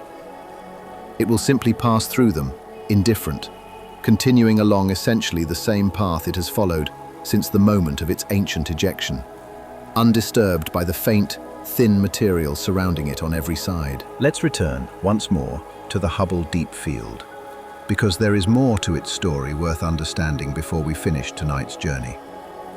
When the original Deep Field image was released in 1995, it did more than simply reveal thousands of previously unseen galaxies. It gave astronomers their first genuine glimpse of galaxies at vastly different stages of cosmic history, all captured within a single image. Some galaxies in that picture appeared relatively close, their light having traveled only a few billion years to reach us, showing structures similar to galaxies we observe much closer to home. Others appeared far more distant, their light having traveled for the vast majority of the universe's entire history, showing smaller, more irregular, more chaotic shapes, evidence of galaxies still in the earlier, more turbulent stages of their formation. Comparing these different galaxies at different distances effectively let astronomers watch galactic evolution play out across billions of years, all captured within the frozen light of a single, patient photograph. Nearby, relatively recent galaxies tended to display calm, orderly spiral or elliptical shapes, the product of billions of years of gradual settling and gravitational organization. Distant, ancient galaxies tended to display smaller, clumpier, more irregular shapes, evidence that galaxies generally start out messier and gradually organize themselves into more orderly structures as they age. This single insight reshaped an entire branch of astronomy, providing direct observational evidence for a process that had, until then, been understood mostly through theoretical modeling alone. The Hubble Ultra-Deep Field, released several years later, pushed this timeline even further back, capturing galaxies that existed when the universe itself was less than 1 billion years old, some of the very first galaxies to have ever formed. These earliest galaxies appeared small, faint, and chaotic, still in the process of assembling themselves from the raw material left over from the universe's early history. Studying them gave astronomers crucial clues about how the very first stars and galaxies actually formed, clues that remain foundational to modern theories of cosmic history even today. There is a direct, if subtle, connection between these ancient images and tonight's story about a single runaway star. Both discoveries rely on the exact same underlying strength: patient, precise observation, capable of revealing something invisible to any quicker, less careful glance. The deep field revealed an entire hidden population of ancient galaxies, patiently gathered over 10 days of continuous observation. The hypervelocity object was revealed by patiently comparing images taken years apart, catching a subtle shift invisible within any single photograph alone. Different questions, vastly different scales, but the same fundamental approach: patient light, gathered carefully, revealing truths that no quick glance could ever uncover. Let's think for a moment about what this discovery suggests about the eventual, distant future of the universe as a whole. Because a single runaway star, in its own small way, offers a preview of something much larger. Astronomers already understand that most galaxies are gradually moving apart from one another, carried outward by the ongoing expansion of the universe itself. A process discovered, in large part, through Hubble's own careful measurements of distant, exploding stars. Over an almost unimaginable span of time, tens of billions of years into the future, that expansion will likely carry most galaxies so far apart that they eventually become entirely invisible to one another. Each one isolated, surrounded by nothing but empty, expanding darkness. In some very distant future, the universe itself may resemble, in a strange way, the fate already awaiting this single hypervelocity star, isolated, alone, drifting through emptiness so vast that nothing nearby remains close enough to interact with meaningfully. The hypervelocity object simply reaches that isolated fate far sooner than an ordinary star or galaxy would, propelled there directly by a single, violent, ancient event, rather than by the slow, patient stretching of space itself. In a sense, this single star offers us an early glimpse, a small personal preview of an isolation the rest of the universe is only gradually, and much more slowly, moving toward as well. That is a strange thought to sit with. An object ejected millions of years ago, already experiencing, in miniature, a version of loneliness the entire universe is slowly drifting toward, across a length of time our minds struggle even to represent honestly. Let's slow down again and return to something closer to human scale before finishing tonight's journey. Every single person alive today lives within a galaxy containing hundreds of billions of stars, surrounded by neighbors, however distant, embedded within a structure that feels, from the inside, permanent and stable and enduring. That feeling of permanence is, in its own way, an illusion, built from the simple fact that human lives and even human civilizations last for such a brief span of time compared to the galaxy's own slow, patient rhythms.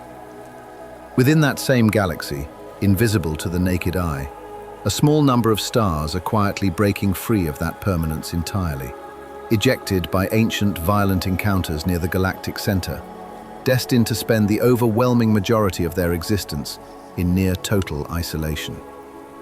We happen to share our galaxy with objects like this, wanderers, already partway through a journey that will eventually carry them beyond everything we consider familiar. Most of us will never think about them at all. Most of us will go through entire lives without ever learning that our own galaxy is quietly, continuously producing objects destined to leave it forever. And yet, every time you look up at a clear night sky, somewhere among those countless points of light, a small number are not orbiting gently at all. They are leaving. Quietly, patiently, indifferent to anyone watching, carrying the consequences of a violent event that occurred millions of years before any of us existed to notice it happening. Let's think for a moment about the other instruments working alongside Hubble, because no single telescope tells this entire story on its own. A European space mission called Gaia has spent years mapping the precise position and motion of well over 1 billion stars throughout our galaxy. An effort specifically designed to catch exactly this kind of extreme stellar motion at enormous scale. Where Hubble tends to focus carefully on individual targets, gathering deep, detailed images of specific regions of sky, Gaia instead scans broadly, measuring subtle shifts in position across an enormous number of stars simultaneously. Together, these approaches complement one another closely. Gaia's broad survey can flag promising candidates, stars whose measured motion looks unusual enough to deserve closer attention. Hubble can then examine those candidates in far greater detail, confirming their distance, their composition, and their precise trajectory, with a level of care Gaia's broader survey alone cannot always provide. Several of the fastest confirmed hypervelocity stars known today were first flagged by Gaia's enormous survey, then confirmed and studied in greater depth using Hubble and other large ground-based telescopes working in careful coordination. One particularly striking example, discovered through exactly this kind of combined effort, was found moving at a speed high enough that astronomers now consider it one of the fastest stars ever confirmed anywhere in the galaxy. Its trajectory tracing back unmistakably toward the crowded region surrounding Sagittarius A star. This kind of collaboration between different instruments, each contributing its own particular strength, has become increasingly common throughout modern astronomy. No single telescope, however capable, can answer every question alone. Broad surveys identify candidates, detailed follow-up observations confirm them. Careful, patient analysis, often stretching across years, turns a promising candidate into a confirmed, well-understood discovery. The hypervelocity object at the center of tonight's story passed through exactly this kind of careful, multi-instrument process, examined from multiple angles, using multiple independent techniques, before astronomers were willing to describe its extraordinary fate with genuine confidence. Let's return briefly to the concept of black holes themselves, because it is worth remembering just how recently our confidence in their existence actually developed. For much of the 20th century, black holes existed mainly as a mathematical curiosity, a strange, extreme solution predicted by the equations of general relativity, but widely doubted as something that could actually exist in the real physical universe. Many physicists, including some of the very people whose equations predicted black holes in the first place, long assumed nature would somehow avoid producing anything this extreme in practice. Gradually, through the second half of the 20th century, evidence accumulated suggesting otherwise. Astronomers identified regions of intense radiation, seemingly produced by matter falling towards something impossibly dense and compact, evidence consistent with the presence of a black hole, even though no black hole itself could ever be directly seen. The case for a supermassive black hole at the center of our own galaxy grew steadily stronger over subsequent decades, built patiently through careful, repeated tracking of individual stars, like S2, orbiting closely around an invisible, overwhelmingly massive point. By the early 21st century, that evidence had become so strong, so carefully checked, and so thoroughly confirmed by multiple independent research teams that the existence of Sagittarius A star was no longer seriously doubted within the scientific community. Confirmation continued to build further still when astronomers eventually managed to capture a direct image showing the shadow cast by a different, much larger supermassive black hole in a distant galaxy, using a coordinated network of telescopes spanning locations across the entire planet. That image, released in 2019, showed, for the first time in human history, an actual visual silhouette of a black hole's event horizon. A dark, unmistakable void surrounded by a glowing ring of superheated material spiraling inward. A similar image, showing the shadow of Sagittarius A star itself, followed several years later, providing direct visual confirmation of the very object responsible for producing hypervelocity stars like the one Hubble detected. It is worth appreciating just how quickly this understanding developed, historically speaking. Within a single human lifetime, black holes moved from a doubted mathematical curiosity to a firmly established, directly imaged feature of our own galaxy's center. The hypervelocity object at the heart of tonight's story exists entirely because that once doubted mathematical curiosity turns out to be real. Sitting quietly at the center of our galaxy, occasionally reaching outward to fling an unlucky star into a one-way journey toward intergalactic space. Let's think once more about scale, using one final, careful comparison before we begin winding this journey down. If you shrank our entire galaxy down to the size of a dinner plate, our solar system would occupy a region far smaller than a single grain of salt, resting somewhere near its outer edge. The galactic center, home to Sagittarius A star and its crowded, violent surroundings, would sit at the very middle of that plate, an area barely larger than a pinprick, yet containing millions of times more stellar activity than the quiet, grain-sized region we call home. The hypervelocity object Hubble detected began its journey somewhere near that pinprick center, and has already traveled, on this same shrunken scale, a meaningful fraction of the entire plate's radius. It still has farther to go before reaching the very edge, and farther still before it finally clears the faint, extended halo surrounding the plate entirely. Once it does, it will find itself in the space between plates, an analogy for intergalactic space, where the nearest neighboring plate might sit an entire room away, empty space stretching in every direction, far larger than the plate itself. Comparisons like this help briefly, but they also reveal their own limits quickly. No dinner plate, no beach, no scale drawn on paper can fully capture just how vast and how empty this journey truly is. Every comparison eventually breaks down, overwhelmed by numbers too large for ordinary experience to hold comfortably. Perhaps that is itself part of the lesson tucked quietly inside a discovery like this one. Some things are simply larger, older, and stranger than human imagination is built to comfortably contain. We can measure them, we can calculate them precisely, patiently, using careful instruments built specifically for exactly this purpose. But fully imagining them, holding their true scale steadily in mind without it slipping away, may simply be a task better suited to careful mathematics than to ordinary human intuition. Let's think one more time about the astronomers themselves. the people quietly responsible for turning a faint, shifting point of light into a fully reconstructed story spanning millions of years. Discoveries like this rarely come from a single person working alone. They typically involve teams of researchers spread across multiple institutions, sometimes multiple countries, each contributing a different piece of expertise toward a shared, larger puzzle. One group might specialize in calibrating Hubble's precise measurements, ensuring that a detected shift in position reflects genuine motion rather than some subtle instrumental artifact. Another group might specialize in modeling the galaxy's overall gravitational structure, essential for accurately tracing an object's trajectory backward across millions of years.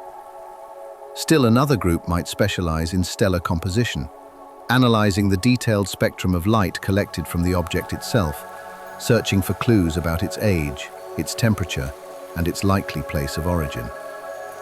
Only by combining all of these separate specialties does a single, coherent story eventually emerge, checked and confirmed from multiple independent angles, before anyone is willing to publish it as an established scientific result. This kind of collaboration takes time. Papers describing discoveries like this often take months, sometimes years, to move from an initial promising observation to a fully confirmed, carefully reviewed scientific publication. Other researchers, working independently, are given the opportunity to check the data, question the methods, and attempt to identify any weaknesses in the argument before it becomes broadly accepted within the scientific community. This process, sometimes slow and occasionally frustrating for the researchers directly involved, exists specifically to protect against exactly the kind of overconfident, poorly checked claims that can quietly mislead an entire field if left unchallenged. By the time a discovery like this hypervelocity object reaches public attention, it has typically already survived exactly this kind of careful, patient scrutiny. Examined and re-examined by multiple independent scientists before ever being described publicly with real confidence. There is something quietly reassuring in that process.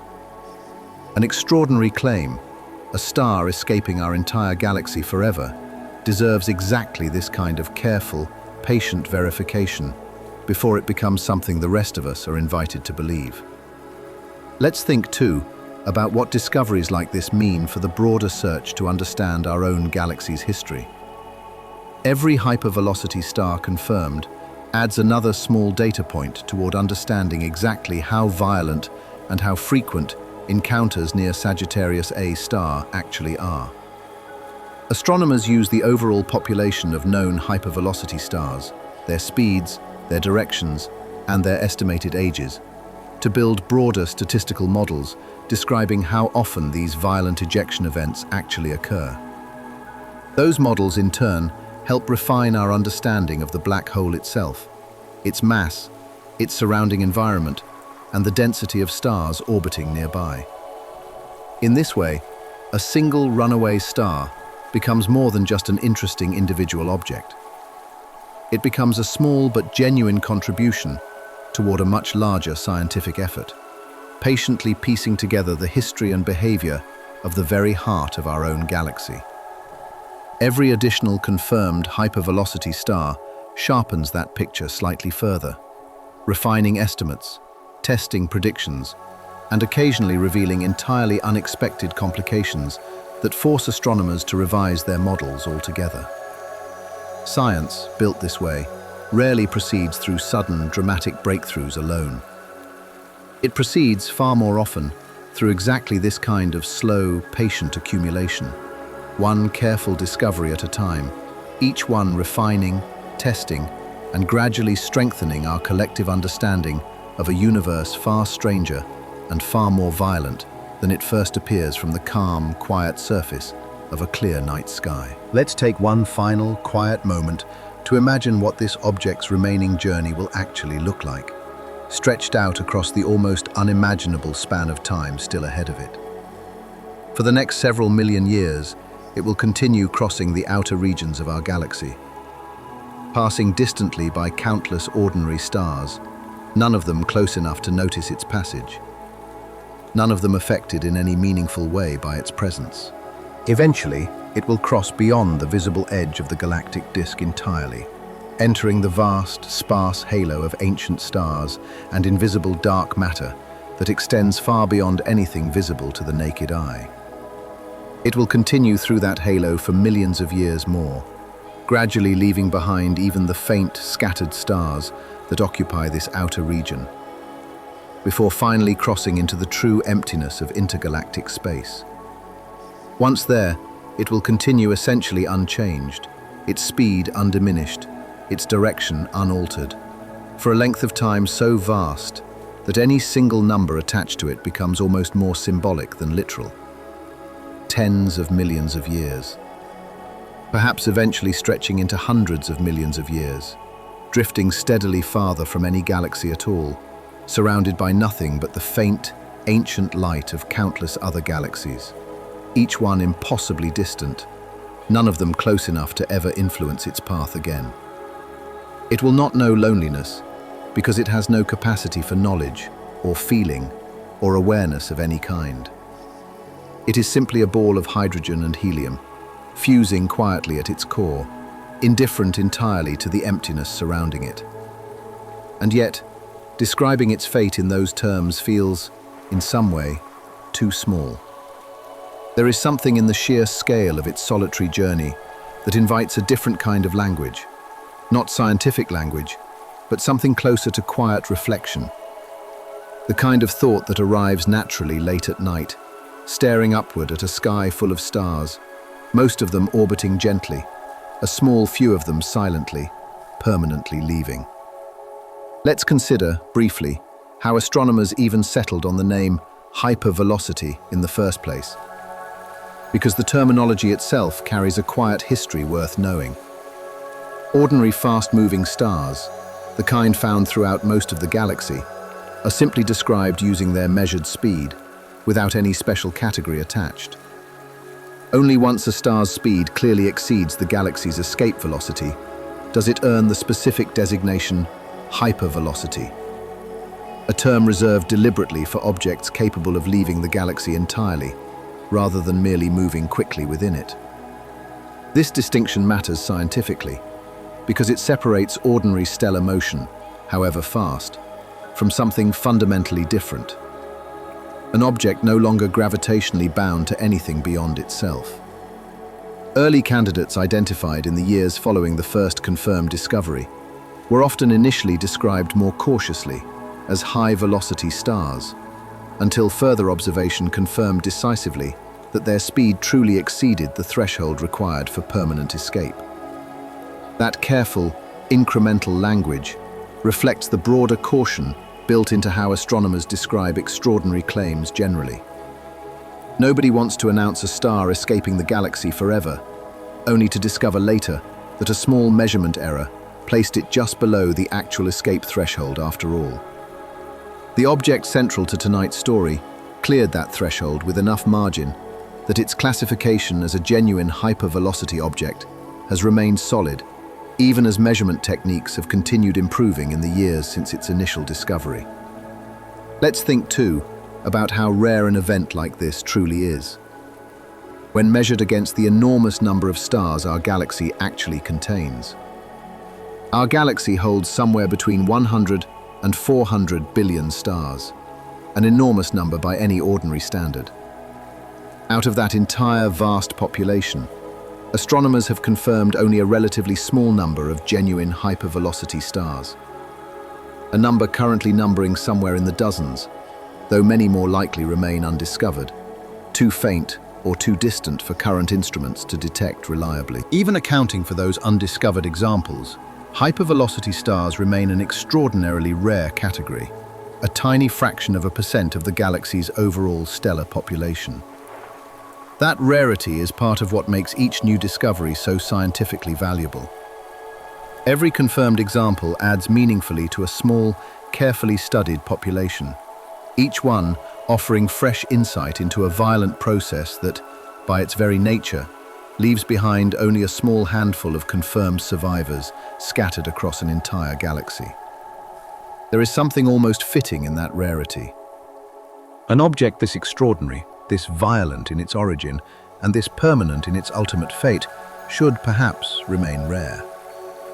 Most stars live gently, orbiting peacefully for billions of years, surrounded by countless neighbors, never once experiencing anything close to the violent encounter required to produce a journey like this one.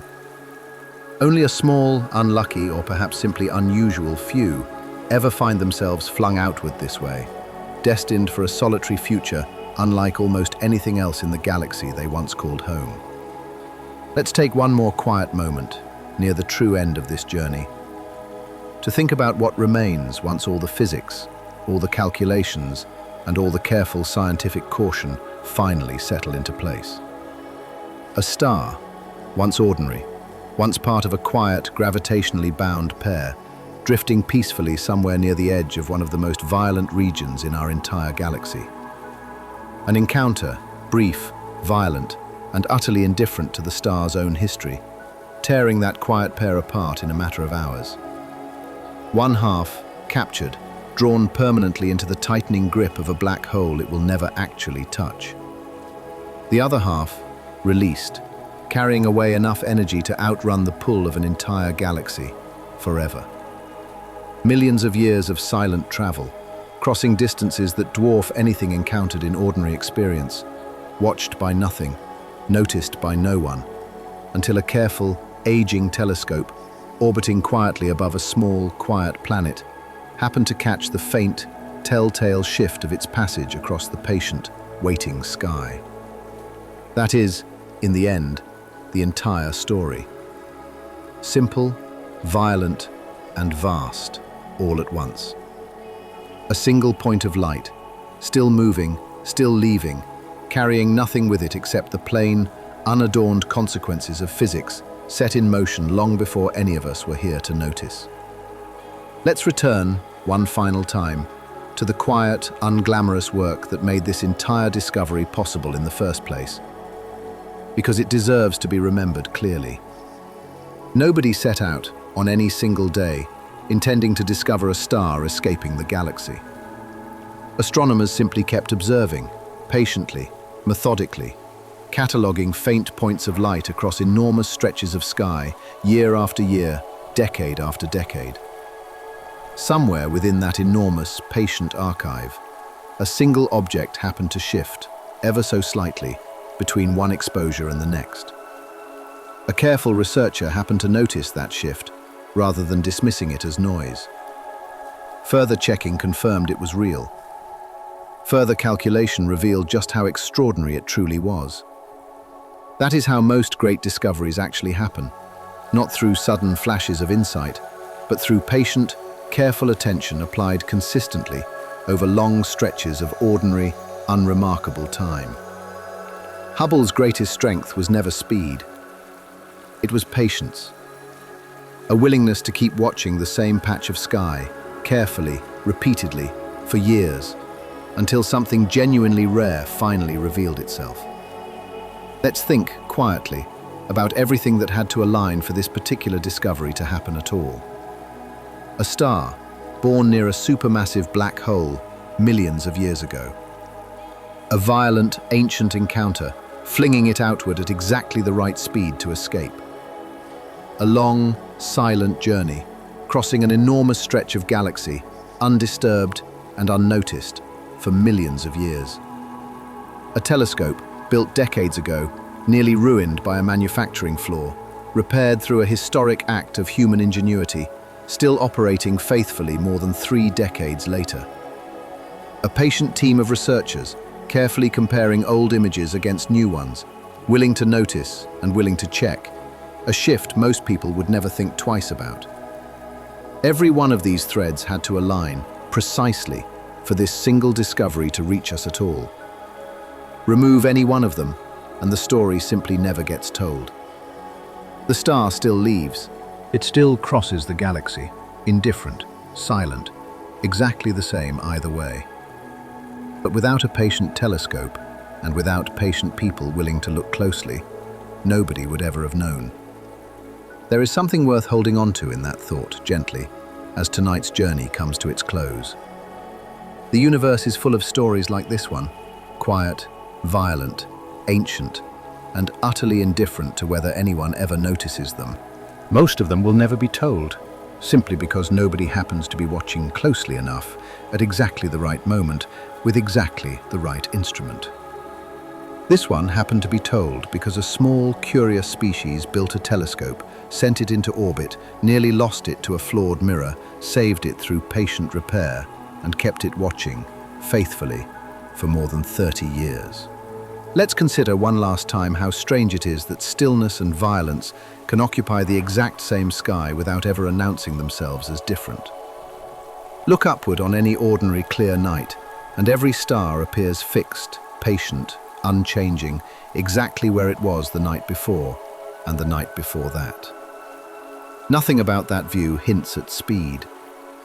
Nothing about it hints at violence or escape or a journey already millions of years underway.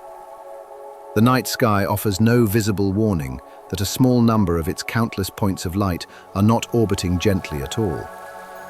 They simply look identical to everything around them, indistinguishable to the naked eye, indistinguishable even to most telescopes, unless someone happens to compare their position carefully, patiently, across years of careful record-keeping.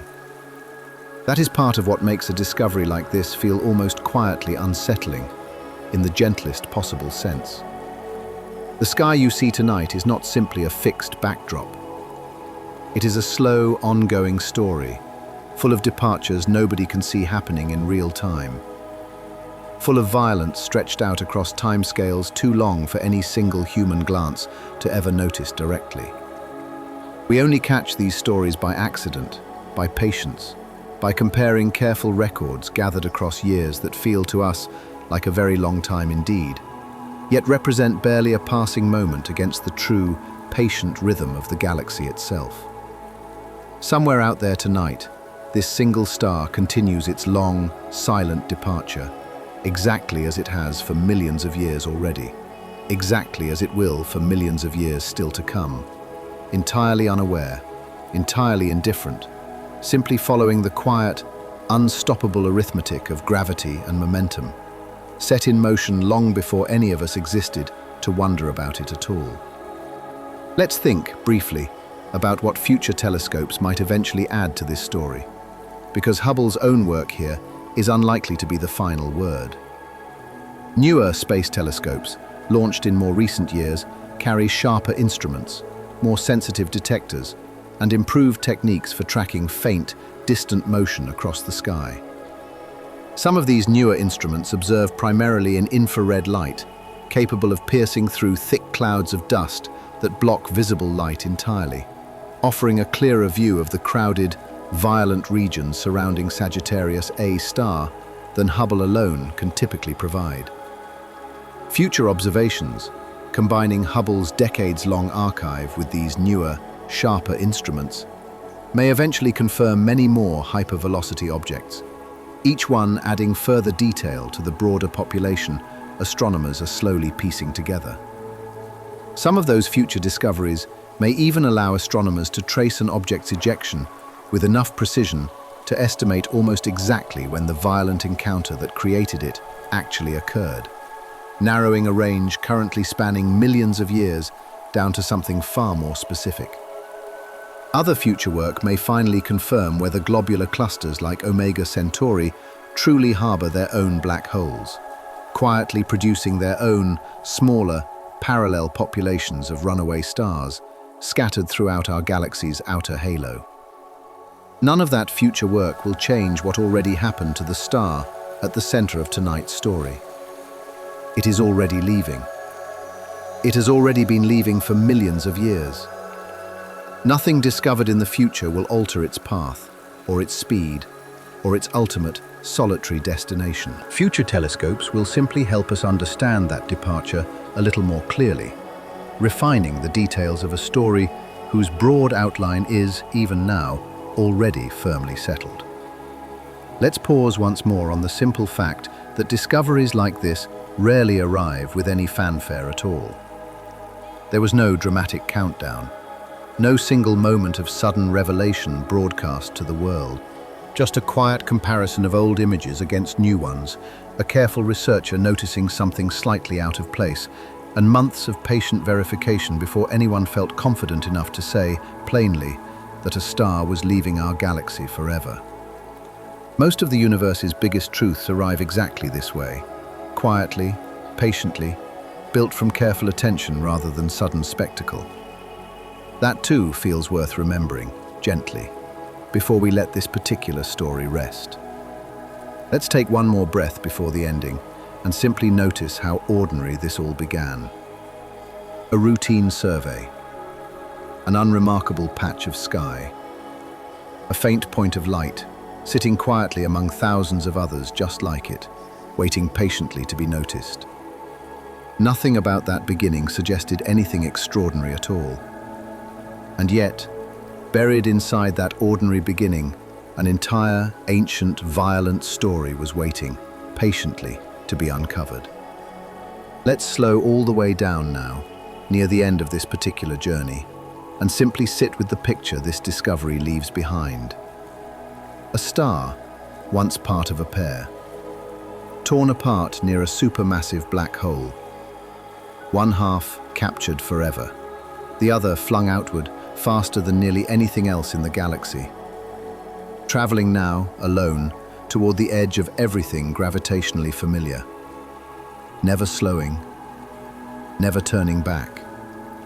Eventually crossing into the vast, quiet emptiness between galaxies. Continuing there, alone, for a length of time beyond ordinary comprehension.